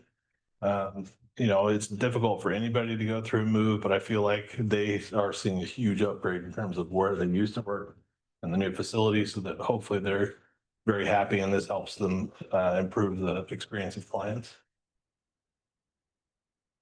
Let's see, let's just another update since we last met, service requests. I like to kind of keep a pulse on how much we're doing. So far in 2025, we've already completed over 3,200, which is about a little less. We've plateaued a little bit in terms of total numbers. So on an annual basis, we've been seeing about 7,000 completed. And we're on target to hit about 6,500 this year across all of our teams. But Justin and his team alone, I've done 2,000 of those, 3,200. So that's a lot of work. But I'm really happy with the production we have in our team, the stability we have in our team, and the guys that we have that are able to just knock these out left and right. So very happy with that. So any questions on this so far? Back to cybersecurity and the changes. I guess, what are some of the new threats, or how are we doing? Keeping ourselves secure? So to give you kind of an idea of how we manage it in IT, so we have a contract with the Security Operations Center. That's called Arctic Wolf. We meet with them on a monthly basis, and we have reports from them on a weekly basis that we internally meet to discuss. We also have our own security board where we track incidents that basically need to be worked on.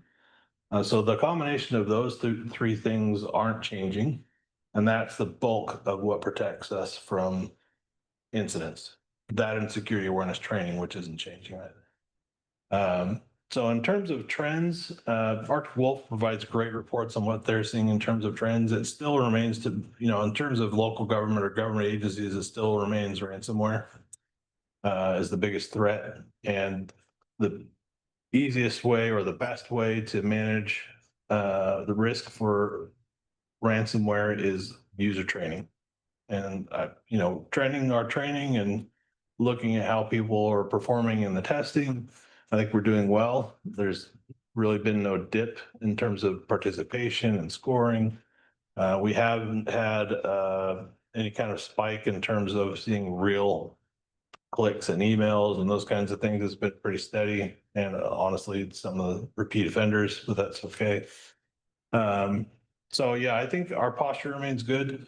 The two services we're losing from the federal government were really, like I said, nice to have. In the past, I think we've been running them since around 2012 or 13 when the Albert sensor, which is what it's called, was first installed. Maybe it hasn't been that recent, 16 maybe. I think they've maybe sent us 2 incidents that weren't caught by other tools that we have. So there's a small risk there that they could potentially see something. And the reason that is the Albert sensors are installed in government agencies across the country. So they have different trending data than our private contractor is going to see.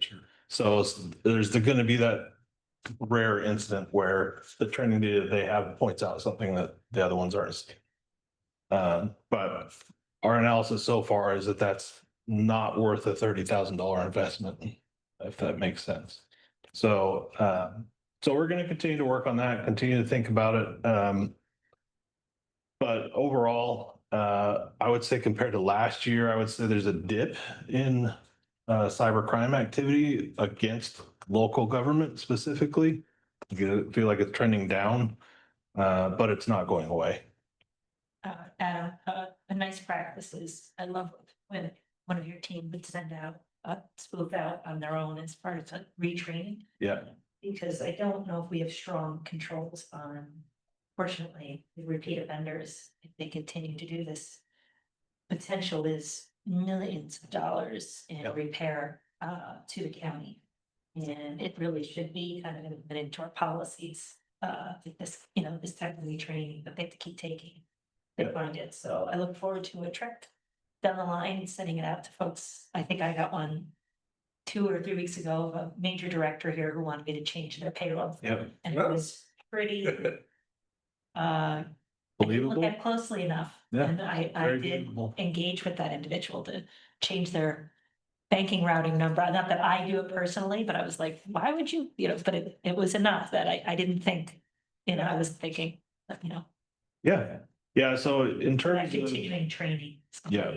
in terms of repeat offenders and retraining, that does happen on occasion, but it's something that I review personally. And if I see that there's been several incidents by the same employee, I ask them to retrain and I reassign the training. Yeah. So if we want to come up with a policy that's blanket, it says something like 2 incidents within 6 months you retrain. That's definitely something it's capable of doing. Yeah, we just need to be really supportive.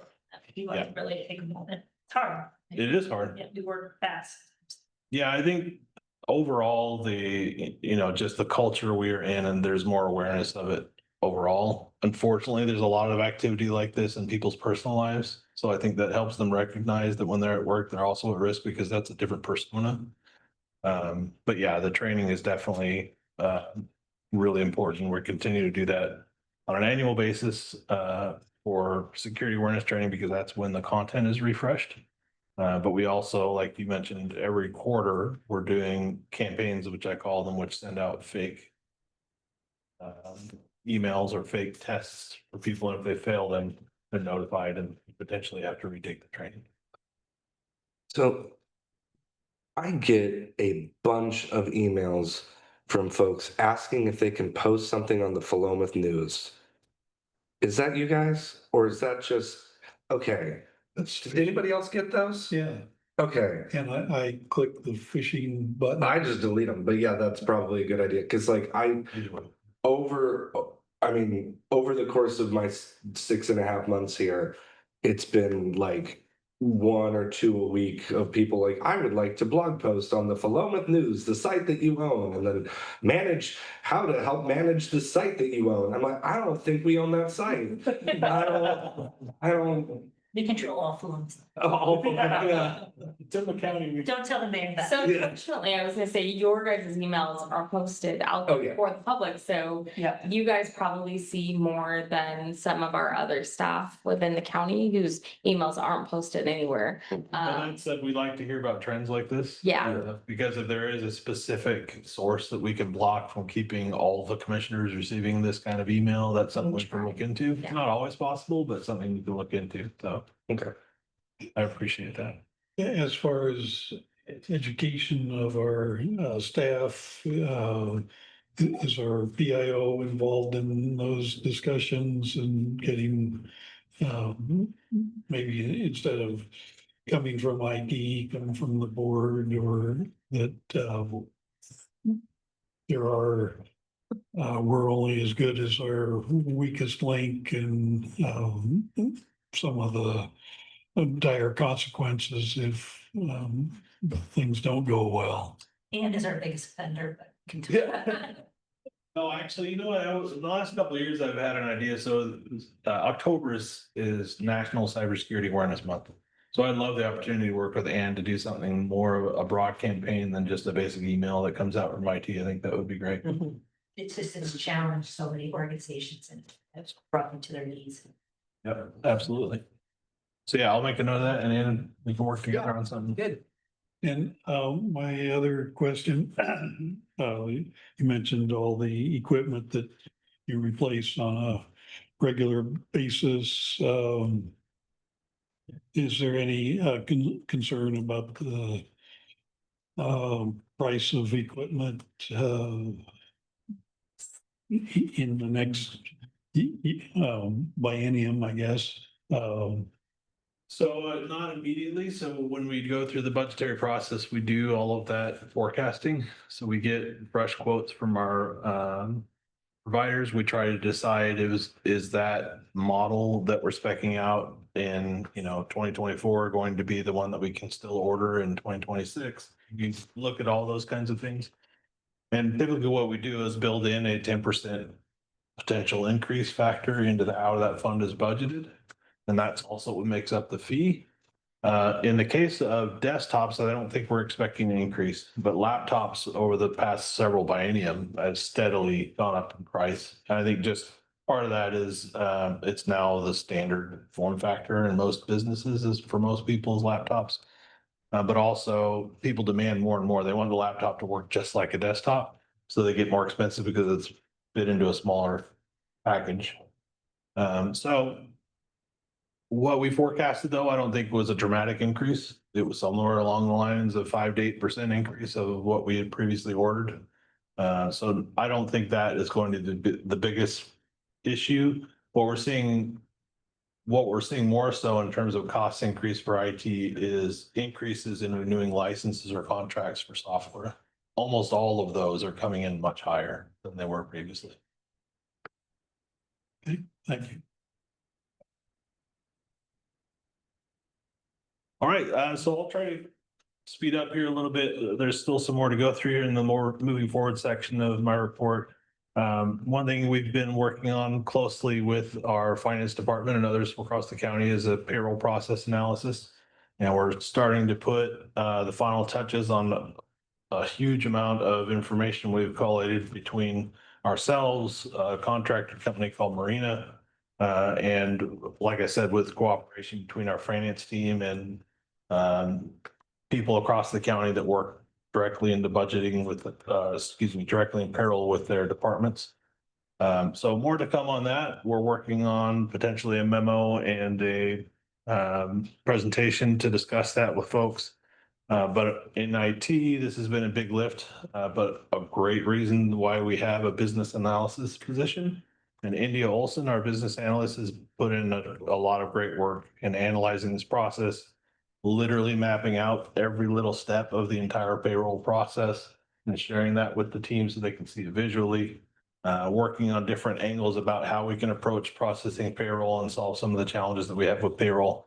So I think it's been an excellent exercise to work through as a county. And hopefully we'll definitely see some increases in efficiency and problem solving by analyzing the payroll process. Similarly, enterprise permitting, this has been a discussion we've been having for a couple of years. We're starting to move into another phase of the enterprise permitting project, which is to provide a new tool on the website, probably within the next 6 months, that will walk citizens through the process of acquiring a permit. And that will be, the tool is intended to walk them through any kind of permit. So it will just sort of ask them a series of questions, step them through how to get the information they need to acquire the permits that they want. We're working with a consultant, Tactical Strategies, to develop that tool that will go on the website. And very soon, within the next few weeks, we'll be looking at sort of a first draft of that tool and just work closely with them on how we can integrate it into our website. So that'll be really exciting once we get that up and running. With the project team that was looking at enterprise permitting, this was identified as the biggest gap. So citizens would come to our website and basically had no idea how to do or what to do with a permit. They could dig deep enough and find some information, but they would usually end up just calling departments and sometimes get the wrong department. So we're hoping that this tool really breaks that down and is really effective for people that just kind of get lost in the bureaucracy of trying to figure out how to get permits. The web project, like I mentioned earlier, is coming into new phases. So Sarah and Lloyd. Yeah, go ahead. Back to the enterprise, is there a time frame for making significant progress on the permit process? Yeah, we're knee deep in it right now. So we're building the data structures that underline stuff. We're doing a slightly different process here than we normally do, which is we're going to be releasing this iteratively. So we're not going to do it for 6 months, then drop a great big system. I'm anticipating as the two teams are working together, meaning our contractors, and we've sort of embedded our programmers and our database folks, and they're working really tight right now. What should happen, I think we've identified, I can't remember the numbers, there's like 107 permits and all that stuff that we know of so far. There's always another one out there. But rather than try to get to all 107, I think the first iteration of this should be releasing, I'm guessing, early to mid-September. And then we will have it out there. It'll be publicly available. We just won't push it. And then we'll just keep every 2 weeks adding more permits, adding more permits, adding more permits. So And we're building it on a site that's available to everybody. So inside the firewall, so you guys can all see it. So we'll send out an email. We have the first one out, which will be in about a month, and you can just watch it get built. And then we can make the decision from the PIO when we want to let people know. So we'll be able to see it as it grows and then just keep tweaking it. So that'd be good. We have a Jen Brown in the BOC office who's also assisting and helping with some of the project management while Shannon's out. So she can also do some briefing going right by her desk. She's into that. Great. You've been great. So you'll be able to watch it get built in real time, which I'm excited about. So it's gonna look like a YouTube, like Tetris, like. Yeah, sure. It'll, the Fast first- forward it to make it go fast. We haven't tried, we've tried. I think we're doing this one right. We've got the right people, the right methods, we're tracking it. The material that Rhonda and her team produced to map the processes was absolutely vital. And that alone brought tons of value. And now that we're getting it on the website, this will indeed be a game changer as far as the public is concerned. Is there opportunities for like the city of Corvallis to jump in on this and some others to? Absolutely, and that's one of the These are gaps. Conversations, the gap that we would like communicating. You know, like, if you want to build a pond on your property, well, they got the state involved, you got different, and that's not clear to anybody. And it's not a good answer for us to say, oh, that's not the county, you got to go call somebody else. Right. So starting to bring those other services in, pointing them to the right direction is something we can absolutely do. Right, so that's definitely one of our opportunities that I think would be really helpful, especially for the customer. Yeah, Right. definitely. And not to mention, the easier that process is, the more information is available to people, the better opportunities we have for revenue. So it's a big deal. And less staff time for whatever department. Yep, absolutely. So quickly, the web project, we are working on what we're calling the Iron Triangle internally, which is a mix of how we handle documents on the website, how we're going to handle commerce on the website, and what's the last leg of the triangle? And then so citizens can log into, so persistence authentication on the website. Right. So in the future, what it's going to look like is a citizen can come to our website, they'll have a login that's going to save profile information about what their transactions have been with the county. And all of those kind of have to be built upon 3 systems that we're calling the Iron Triangle. And that's what the web project is migrating into a next phase of right now. We are also working on migrating the intranet or the B into the public website. So we will no longer have this weird bifurcation and duplication of information that people are trying to provide to employees. The way that will work is when they go to visit the website and an employee logs in, they have a view of the information that's relevant to an employee that's not provided to a citizen. So that's exciting, something we're starting to really work on. We also, I communicated this at our leadership team, but I just also as a reminder, we're working closely with the PIO and the web content specialist to try and bring down the scope of control of our web content. And the way that we're going to do that is by limiting the number of publishers in each department. So as a reminder, we have editors and publishers. Editors are able to generate content and develop changes to the website, but publishers are the ones that approve it and actually make it live on the site. And we want to control the number of publishers so that Saren's job is easier, PIO's job is easier. We make sure that everything is consistent and we have less people to communicate and train about changes to those, how we manage that content. So those are all the reasons behind that. This is the second iteration of this change where we're just tightening it up even more so that we have limited people that need to interface with these folks. And the tighter control will help make that process look more efficient and consistent. So that change is coming imminently within the next few weeks. And we'll be communicating a lot with departments, both directly and broadly, about what those changes are. And we're about a year into getting to this point as far as fresh web content and So kind of tightening up the process, just what we've learned in the. Yeah, it's been a year and a half, if you can believe that, since we released the main website. So now, and Ann's been helping us, we're doing audits. They paused for a minute when Ryan Kidder left and we're jumping right back in. So we're going and from the PIO's perspective and then from the web content specialist, we're working with each department to improve their content. And, you know, we talked about, you know, we're always getting impacted by the future. One of the things that's happened is in the old days, the web browser would scrape your site, but they would route you to the site. So now they're ingesting these AIs are just, they're reading your site and then they're putting that in their memory banks. So if staff are going in and changing our content every week, we don't know if the AI is serving up information from 6 weeks ago or today. So that's one of the reasons we're making these changes. The static content on the web needs to get locked down further, partly because we want the PIO very much in influencing our messaging across all departments, but also the world's changed in terms of how browsers work. So where we have staff sometimes that will go in there and change things because they're trying to be responsive. I mean, it's all in good faith, right? But now we have to realize that the world is a little bit different. So. And again, Anne's been fantastic in working with the team and helping get that done. So I assume that we're going to continue to kind of lock down who we allow to make changes really quickly. And that will make our message cleaner, tighter, and more consistent. All right, so real quickly, I want to be respectful of the time that James has. Just a couple updates on IT tools. We've been refreshing what we're using internally.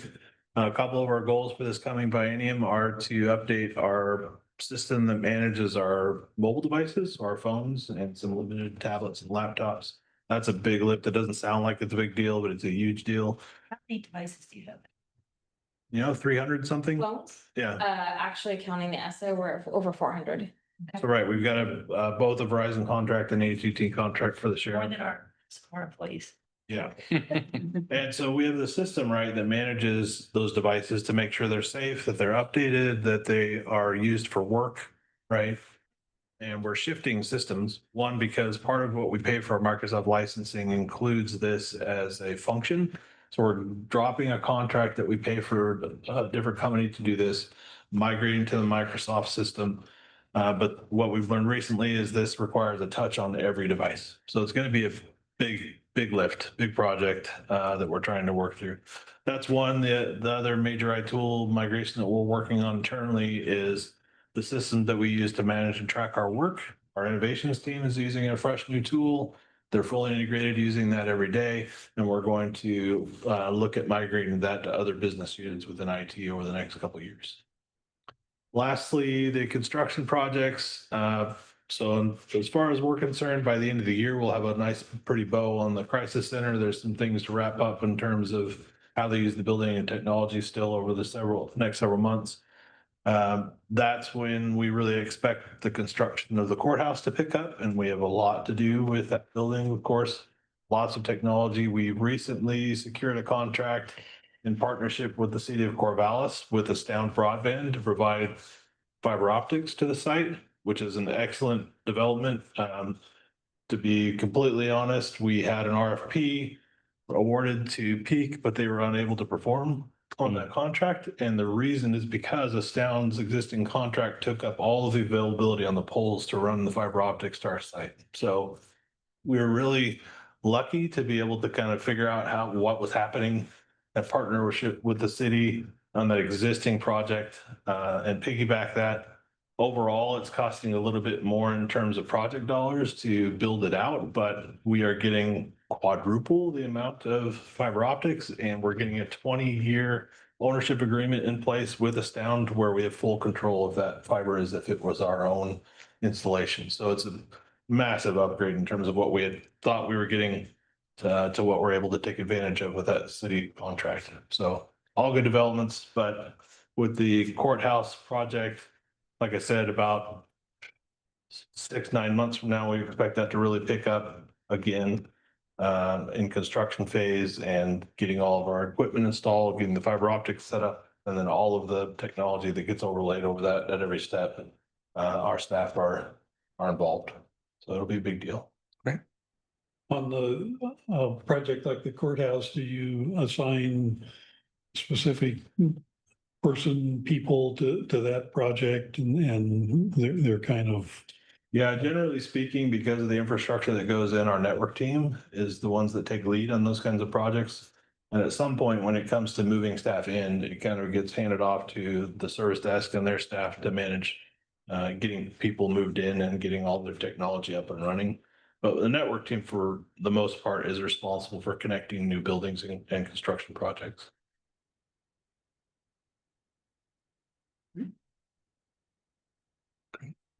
That's all I need. any other questions? Thanks.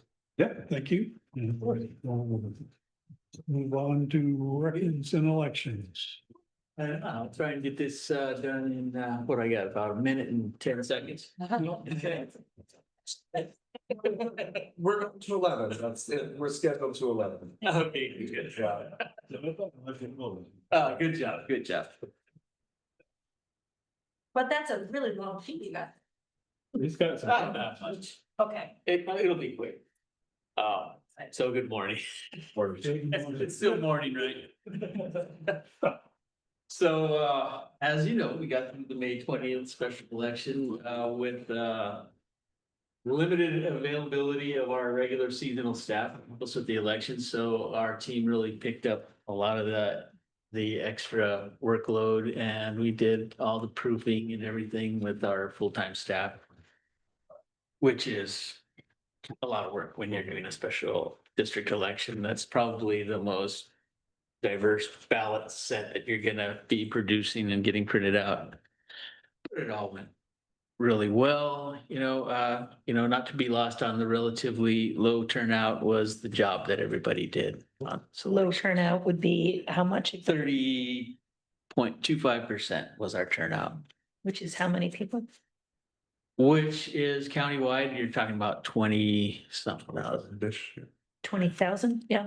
22, And that, 24,000, somewhere in there. and that 30% is relatively high compared to other, Some of the other counties, yeah. We actually came in more middle of the pack this election Yeah. than normal. So normally we're like really Close to leading. the top. Yeah, and this time we came in, I personally think it was the lack of contested races in Corvallis that dipped our turnout this time. And there wasn't a lot of money measure.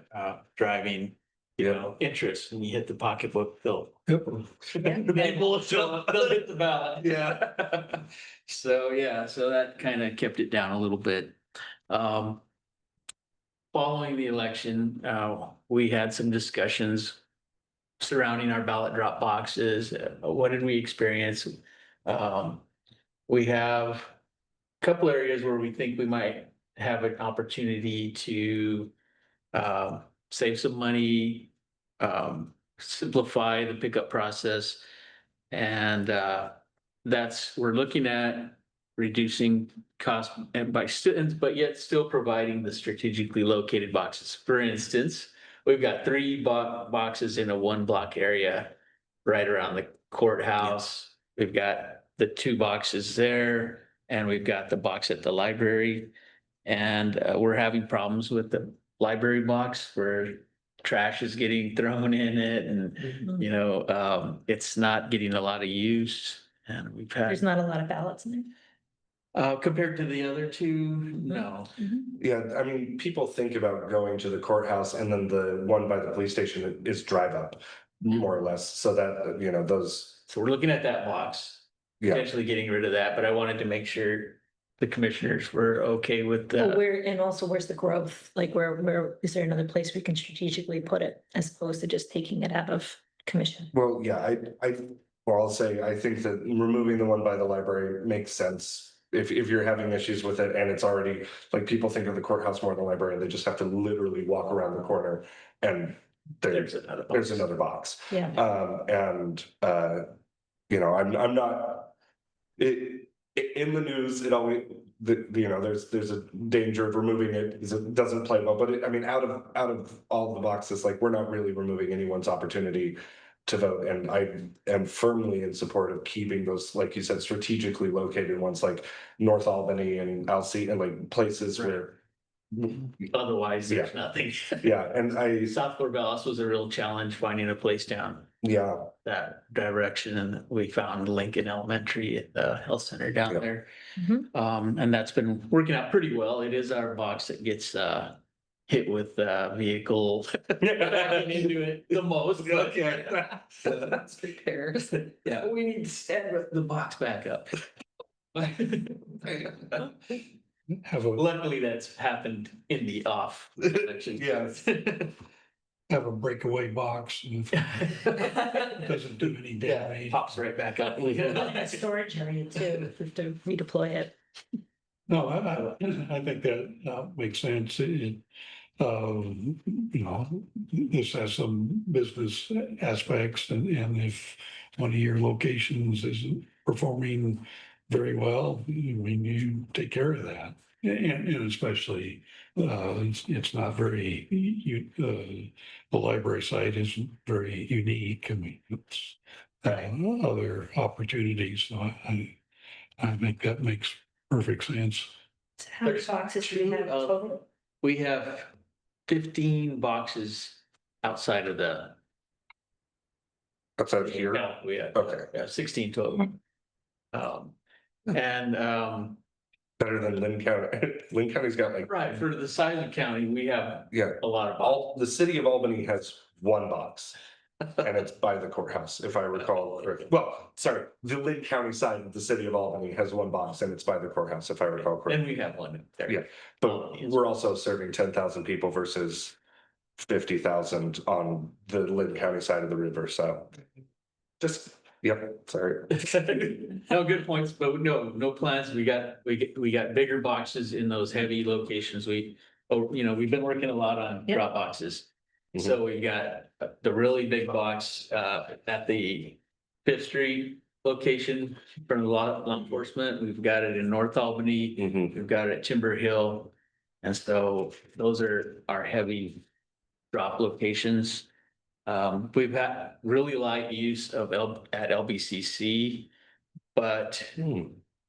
we're required to have one within a certain distance from LBCC. So it would be nice if we could find something, and I had approached the, Trader Joe's and all that area in the past to try and get one in that parking lot. Because I think that was still within the distance from LBCC and I was thinking it'd be used more, but they said no. So. Is that like a state law that has to do with, like proximity to education services? Yeah, like Okay. community colleges. Community college Yeah. specifically, okay. Because I remember when I was at OSU, there was just the blue box in the library. The very small blue box, and now it's Right. south by Research. Guild. Between Research and Gill. Right. And, it made a lot of sense to me that it was by the library, but having one on campus is an important. Yeah, we wanted one right Yeah. there by the Valley Library, but they wouldn't approve that. Really? Yeah, I wanted one outdoors Yeah, because at the having. Valley Library, and they said no. So they gave us that spot. Interesting, which is just kind of in the middle of nowhere. It's the politics of OSU. I don't Yeah. know. We kind of got tangled up into it, and I thought we were gonna get a different location, and that's what it was gonna be across from the admin building. Oh, yeah. They were gonna give us that spot, and then all of a sudden they changed that and put us over Okay, that between Gill and Reeser. So I'm curious how much traffic that one gets, because it is, it does okay. okay. It does okay. One that Darla and Saling are telling me, ask them about this one. Was at the senior center. Okay. I'm not as I'm on board with that one. I think we might need to keep that one. But do you have any thoughts on the or was it the senior center the Chintimney. I voted there a bunch of times because I went to church at the senior center. Yeah, I mean, I feel like we need to have it there. It makes a lot of sense to have it, you know, it's now the community center, but it still does a lot of senior activities. And it makes sense that folks will just take their ballot when they go to. It doesn't get used a lot. That's why they were. Oh, this one's low. But it gets better used than LBCC, but. Okay, yeah. So anyways, that was the other one. So, but for sure, I think that librarification. And then we'll just see how the city grows and if there's any location we might need to make a change. That's what's going on there. Well, maybe, as we're talking about vote by mail, yesterday's GT had an article about some interesting going ons in Douglas County. Which is, What's going on? I didn't. I missed that one. There's, you go, sir. It's complicated, but there was an election for a transit district and, some people lost, but they're, saying we don't recognize the election. And the person in the group that's doing that is challenging Oregon's vote by mail. Oh, gosh. And he's appealing to the political registration of the county clerk, who rightfully is going, that has absolutely nothing to do with this. I feel for Dan. Yeah. The article makes it, he sounds very confused about why they're doing this and what they hope to accomplish. But yeah, it's concerning because this guy is also, the guy who's making this big hubbub about it is their executive director, who is likely to be fired if the new board is seated. And he is also the chief petitioner for a measure to remove vote by mail in Oregon. And he's coordinating with national offices to try and, with national organizations to try and get that ballot measure. Right. Yeah, we know about that. So, yeah. And it's pending. I mean, it's, the new board hasn't been seated, I think is accurate, and it's unprecedented. That, yeah. They won't accept the results. You don't want to take a vote today too, you'd have. I'm not touching that. And I believe you already know this, but the Secretary of State ended the contract with No Inc. That was the company that was developing the replacement for OCVR. So, which is a statewide voter registration and election management system that we were working with. How long was that project? It was going way into double overtime. I think we were at the 3-year mark or so. Yeah, this was a lot of time in there, but you Yeah. had to invest in it, so. We were spending a lot of time prepping for it, testing where they were at when they had something for us to look at. But that's gone now. And what they had done though in this time period is they had stopped working on the bug fixes and everything in OCVR. But now they're going to revert those resources that are no longer going into that new system back to the old system, and we're gonna be dealing with bugs and trying to get that more fine-tuned. One of the things that we had been struggling with OCDR is getting a really well-working multi-factor authentication, because it uses an old version of Citrix. And we have to make sure that on our PCs, that IT doesn't actually accidentally give us the latest version of Citrix or it'll break. Oh. So, there's some challenges, and we'll be working on trying to bring that system more up to date. But it's been a really good system, I think, compared to what we were seeing with what they were trying to have us move to.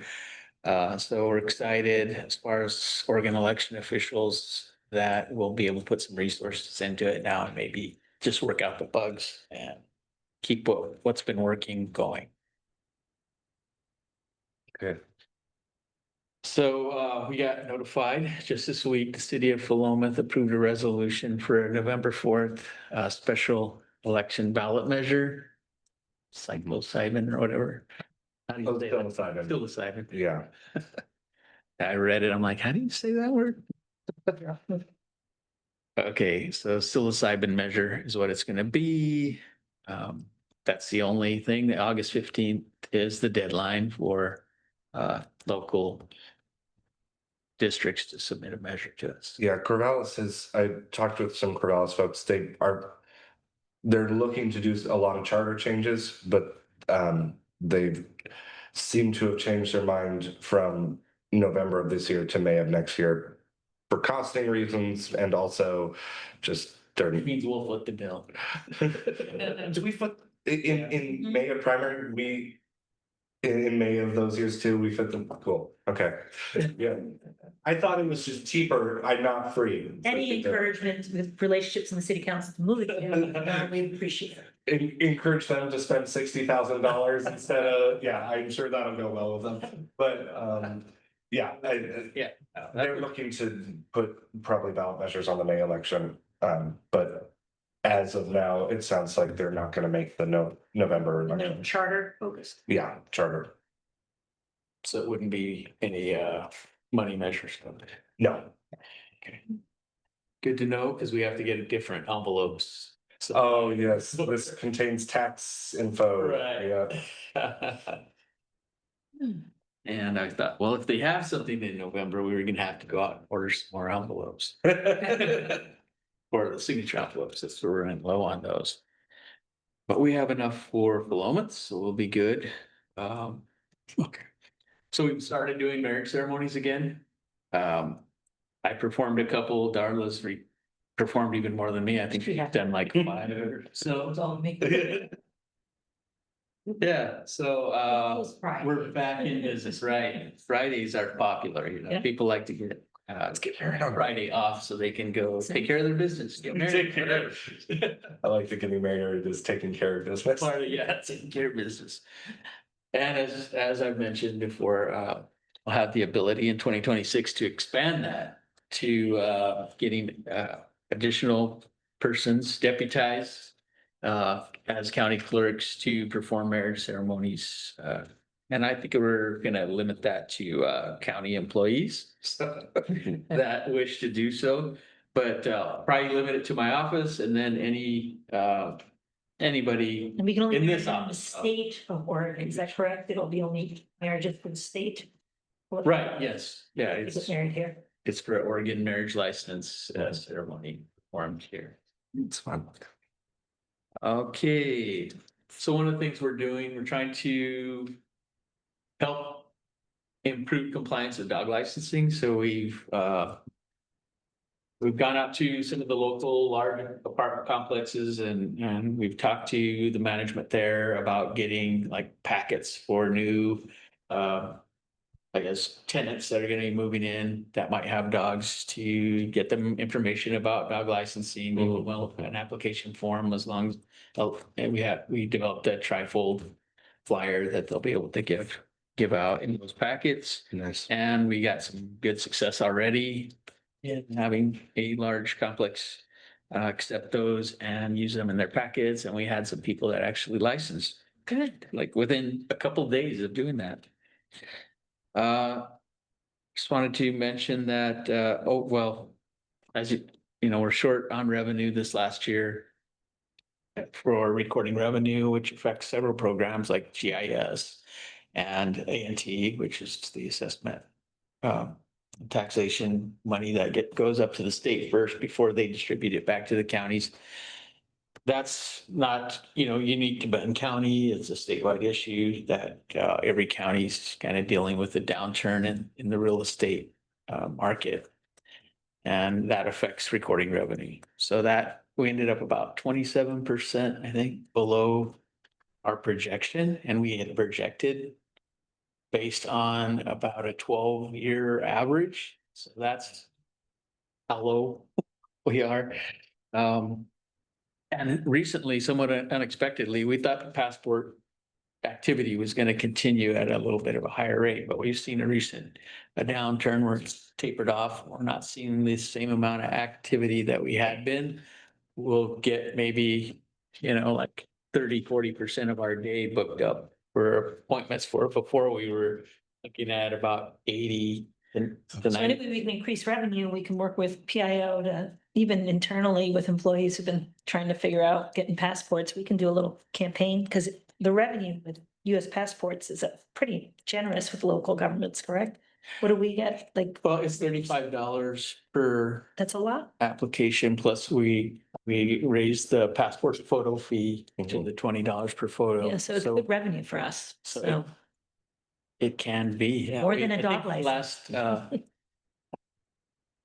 Well, a little less actually, than what we get for dog licensing. We're pulling in, I think, around, 120,000 a year or so dog license, and for passports, we've been doing closer to less than 100, I think. But we might. we get more for the fees for Per unit. passport Yeah, as opposed to a Per dog unit. license. per year, yes. Yep. But it's a 10-year passport, and then the license is 1, 2, or 3 year, and we get, Oh, depending on yeah.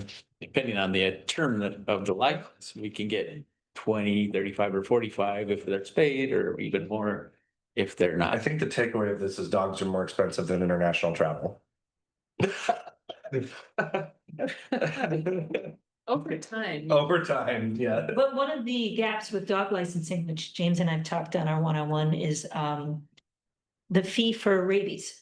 For a lot of folks, one of the reasons they don't get them licensed is they have to do that. So partnering possibly with, we have a ton of veterinarian vets here. If there was a way that we could kind of close the gap where they could get their rabies vaccination and license kind of at the same time, that would be nice, because I think we have a lot of veterinarian clinics here that would maybe partner up with us. Yeah, well, one of the things that is not mentioned here, but that we've done in this last year is we've gotten several of our local vets on board with sending us their data rather than having Eric O'Neill, the animal control officer, picking up the actual hard copies of the rabies vaccinations.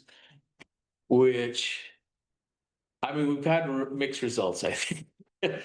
The vets seem to be all on board to doing it that way, sending us their vaccinations that they've done that month electronically. That information, and then we bring that into our system. We'll update licensed dogs information to, as courtesy to those dog owners, just to keep each dog's information up, and then we'll send out the need to get a license mailing that we send to people whose dogs aren't licensed. And the other mailing that we do is we'll do renewal notices we send out. So we're doing all those things to help compliance with that statute. So I think that what that's done for us is it's allowed us to get things updated a little quicker.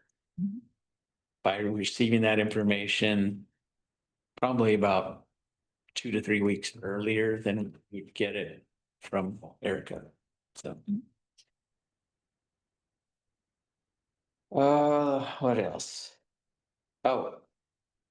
This is gonna be one of my priorities throughout this biennium, and that's gonna be taking a hard look and hopefully convincing everybody that we need to do this, and that is the software as a service for Helion. By moving that to the cloud, we would accomplish several things. One, it would be more secure. You take it off county servers for maintenance and replacement of those servers by IT staff. Deployments would be handled totally by our IT, our Helion support rather than our IT staff.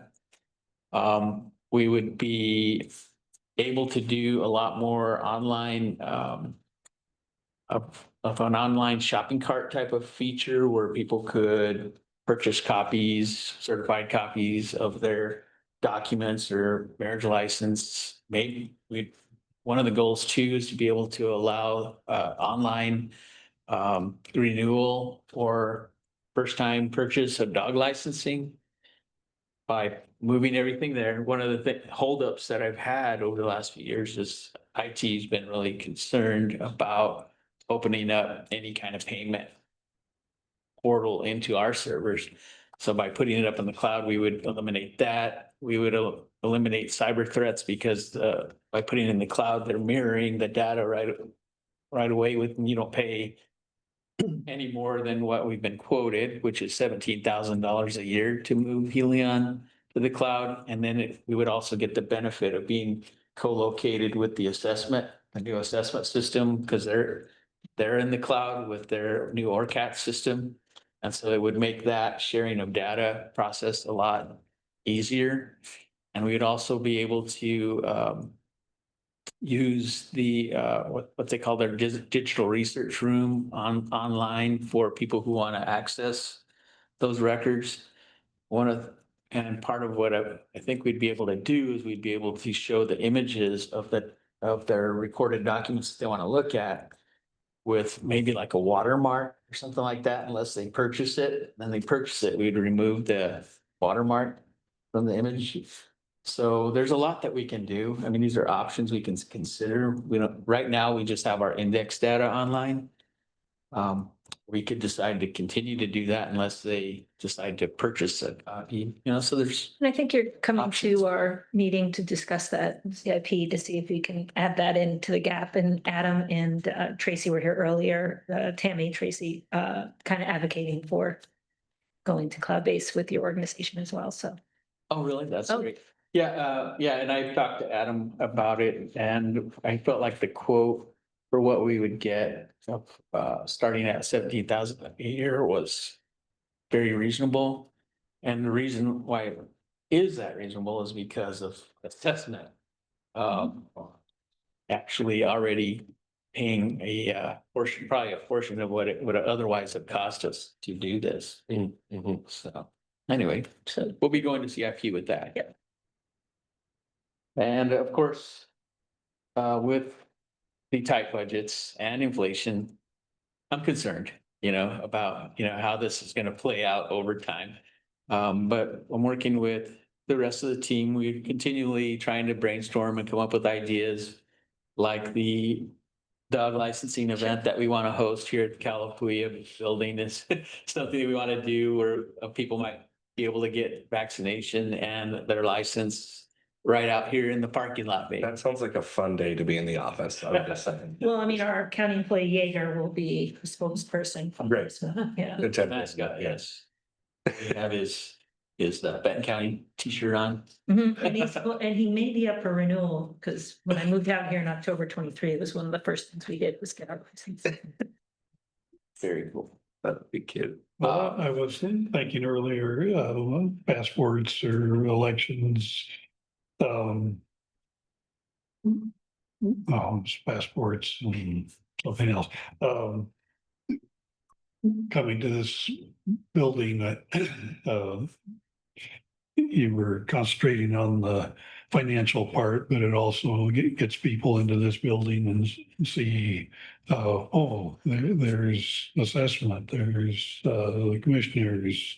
Because I think, I would guess a lot of people still aren't very familiar with this building and that getting them in here to do dog licenses or whatever is an advantage, and to have an actual event, I think is a great idea. The kind of the one-stop shopping kind of idea. We hope it flies. We'll see how it goes. We're still in the initial stages, and I'm gonna be meeting them. Your staff is very excited about it. Oh, yes, yeah. It's a good idea, and try to figure out, the best way to organize it, promote it, and it doesn't necessarily have to be a booming success the first time you do it. It's see what kind of response you get, and oh, I shouldn't have done it on a Monday, we should have done it on Friday, we could have also done weddings and, you know. Weddings and dog licenses. Yeah. Jeez. Marriage licenses are not Great, it goes real well with the white dress. Yeah. I think a lot of people probably want their dog to come to their marriage. They do. In Oregon, I think people. That's on brand. A lot of possibilities. You may want to remind our employees that bring their dogs to work that they should be licensed. Yeah. Lawsuit. Yeah, it's the state law, kind of, What's the kind of, sort Right, that's sort of law. of. Town administrator message. speed for law? So just update on staff. So as you probably know, we got two newer staff members that we've been training. Got the senior deputy clerks. We did the cross training across both divisions in the department, which we had been doing the work out of class, but thank you for approving the budget that allowed them to be actually their reclassification to be compensated in this biennium. So now they have moved to that. So Kimberly Hancock and Christine Horning are the new staff members that Kimberly completed her probation. She's doing great. She's focused on elections and passport. And Christine is one of our new senior deputy clerks that's being cross-trained across both divisions. And she's a month out from completing it. She's doing really good. So it's looking like we got to keep her there. We got the assistant department director position funded and I'm waiting for a position number to be able to open that. What I believe is gonna have to be a recruitment of some sort, but I'm not sure what my options are gonna be there. So still waiting to hear from finance and HR on that.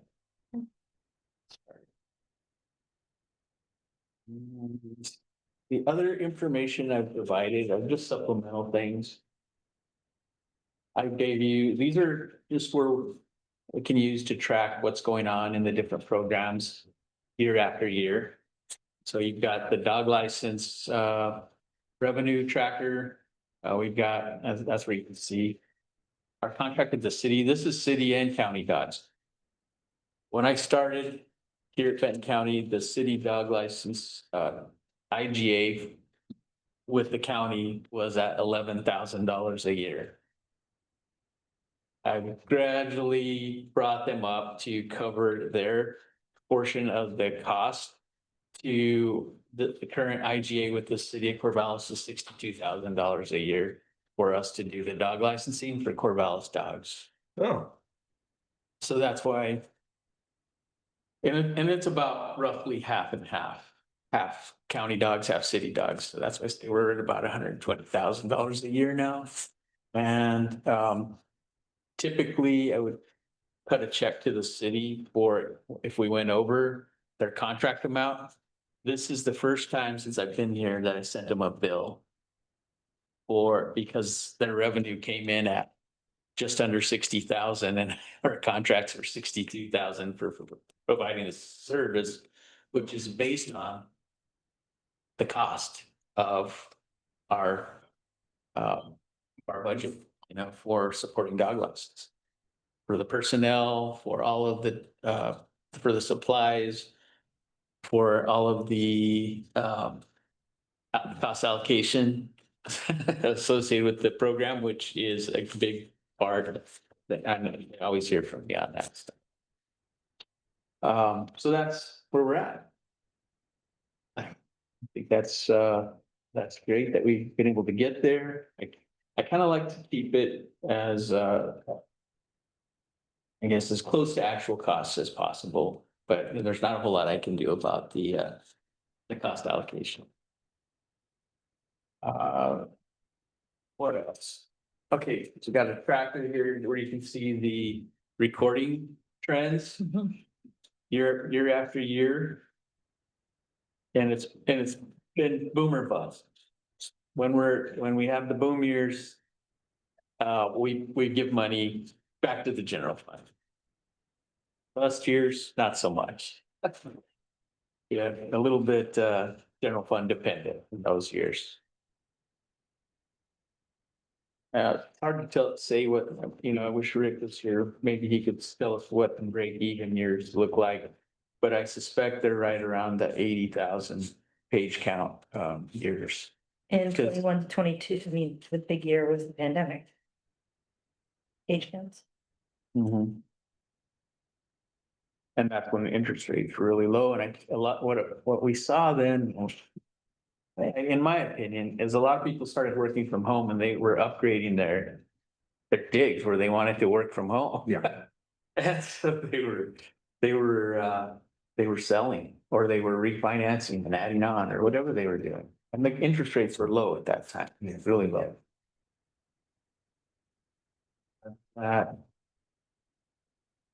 Then we have our elections and passports and activity tracker. So you've got the sheets, and then this is just for your post meeting, if there's something you want to take a look at or, ask me about. Take a look. This is how we track what's going on in our office and kind of try and figure things out when we're either budgeting or planning for the upcoming year. On the passports, is it, the drop off? Everybody has the ID, passport ID for flying, or not necessarily, international travel, but, just a good form of ID and kind of got that taken care of, and now it's back to people that actually want to get out of the country. I suspect so. One of the things that was happening was Oregon DMV was running behind. And they were sending people our way to say, well, you can get a passport. Quicker. Yeah, quicker than coming here. Yeah. Because they were behind the 8 ball, but now they seem to have caught up a bit. And I think that has resulted in this, and then people were finding out when they went to travel that they really didn't need to have their real ID or their passport, that they had developed TSA had a process to still allow them to fly without real ID or passport. So I think that's brought this back down a little bit. So a lot of factors. More people will be traveling because you don't have to take your shoes off now. Yeah. Fair enough. Yeah, and it typically, once we get into summer, passport activity would typically drop as well because it was too late. If you're planning to travel and you don't have your passport by now, Yeah. you're not gonna get it in time for your travel. Do you know what the current turnaround time is for getting a passport? I hadn't looked at it lately, but it typically runs 4 to 6 weeks. Or unless you do an expedite, 2 to 4 weeks.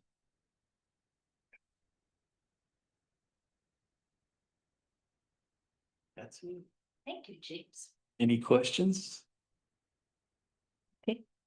Don't think so. Do you want to see this article on? Sure.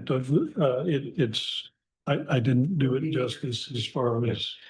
I just wanted to say that I really appreciated your staff during the election. I went up there often and watched every step of the elections process, and I really appreciate you and your folks taking the time to answer all my questions. I did have a lot, and talk me through the process, and I really appreciate it. And you had a great team up there. So Thanks. Yeah. Appreciate that. I feel the same way. And we're happy to have a commissioner who's so interested in elections. And who's educating himself coming up and checking things out. I think that's really, really great. So come up anytime. Okay. They do a potluck once. We've been putting it off here lately. This Oregon Mid Valley in the summer. I'll give them Actually get to a meeting. Do you want to? Okay, I can see. Gal, gal. Thank you. Okay. Thank you. Thank you.